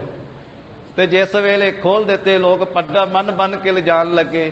ਕਈਆਂ ਨੇ ਜਾ ਕੇ ਦੌਲਤ ਖਾਨ ਨੂੰ ਦੱਸਿਆ ਵੀ ਅੱਗੇ ਤੇ ਉਹ 13 ਕਹਿ ਕੇ ਹੀ ਦਿੰਦੇ ਸੀ, ਹੁਣ ਕਹਿੰਦੇ ਪੰਡਾ ਬੰਨ ਕੇ ਲੈ ਜਾਓ ਜਿੰਨਾ ਕੋਈ ਚੁੱਕ ਕੇ ਖੜ ਸਕਦਾ, ਤੇ ਸਾਰਾ ਖਾਲੀ ਹੋ ਜਾਣਾ ਤੇ ਮੋਦੀ ਖਾਨਾ ਜਾ ਕੇ ਸੰਭਾਲ ਲਓ। ਦੌਲਤ ਖਾਨ ਨੇ ਆਪਣੇ ਬੰਦੇ ਭੇਜੇ, ਤਾਂ ਉਸ ਵੇਲੇ ਬਾਅਦ ਵਿੱਚ ਫਿਰ ਹਿਸਾਬ ਕਿਤਾਬ ਹੋਇਆ ਤੇ ਫਿਰ ਬਾਬਾ ਜੀ ਦੇ ਪੈਸੇ ਵਧੇ ਹੀ ਸਨ। ਤਾਂ ਮਹਾਰਾਜ ਨੇ ਉਹ ਮੋਦੀ ਖਾਨਾ ਲੁਟਾ ਕੇ 28 ਸਾਲ ਦੇ ਸਰੀਰ ਕਾਰਬਲਾ ਵਿੱਚ ਇੱਥੋਂ ਸੁਲਤਾਨਪੁਰ ਲੋਧੀ ਦੀ ਧਰਤੀ ਤੋਂ ਗਰੀਬ ਨਵਾਜ਼ ਸਾਹਿਬ ਜੀ ਨੇ ਫਿਰ ਉਦਾਸੀਆਂ ਆਰੰਭ ਕੀਤੀਆਂ। ਕਹਿੰਦੇ ਫਿਰ ਉਹ ਕਥਾ ਸੁਣਾਵਾਂਗੇ।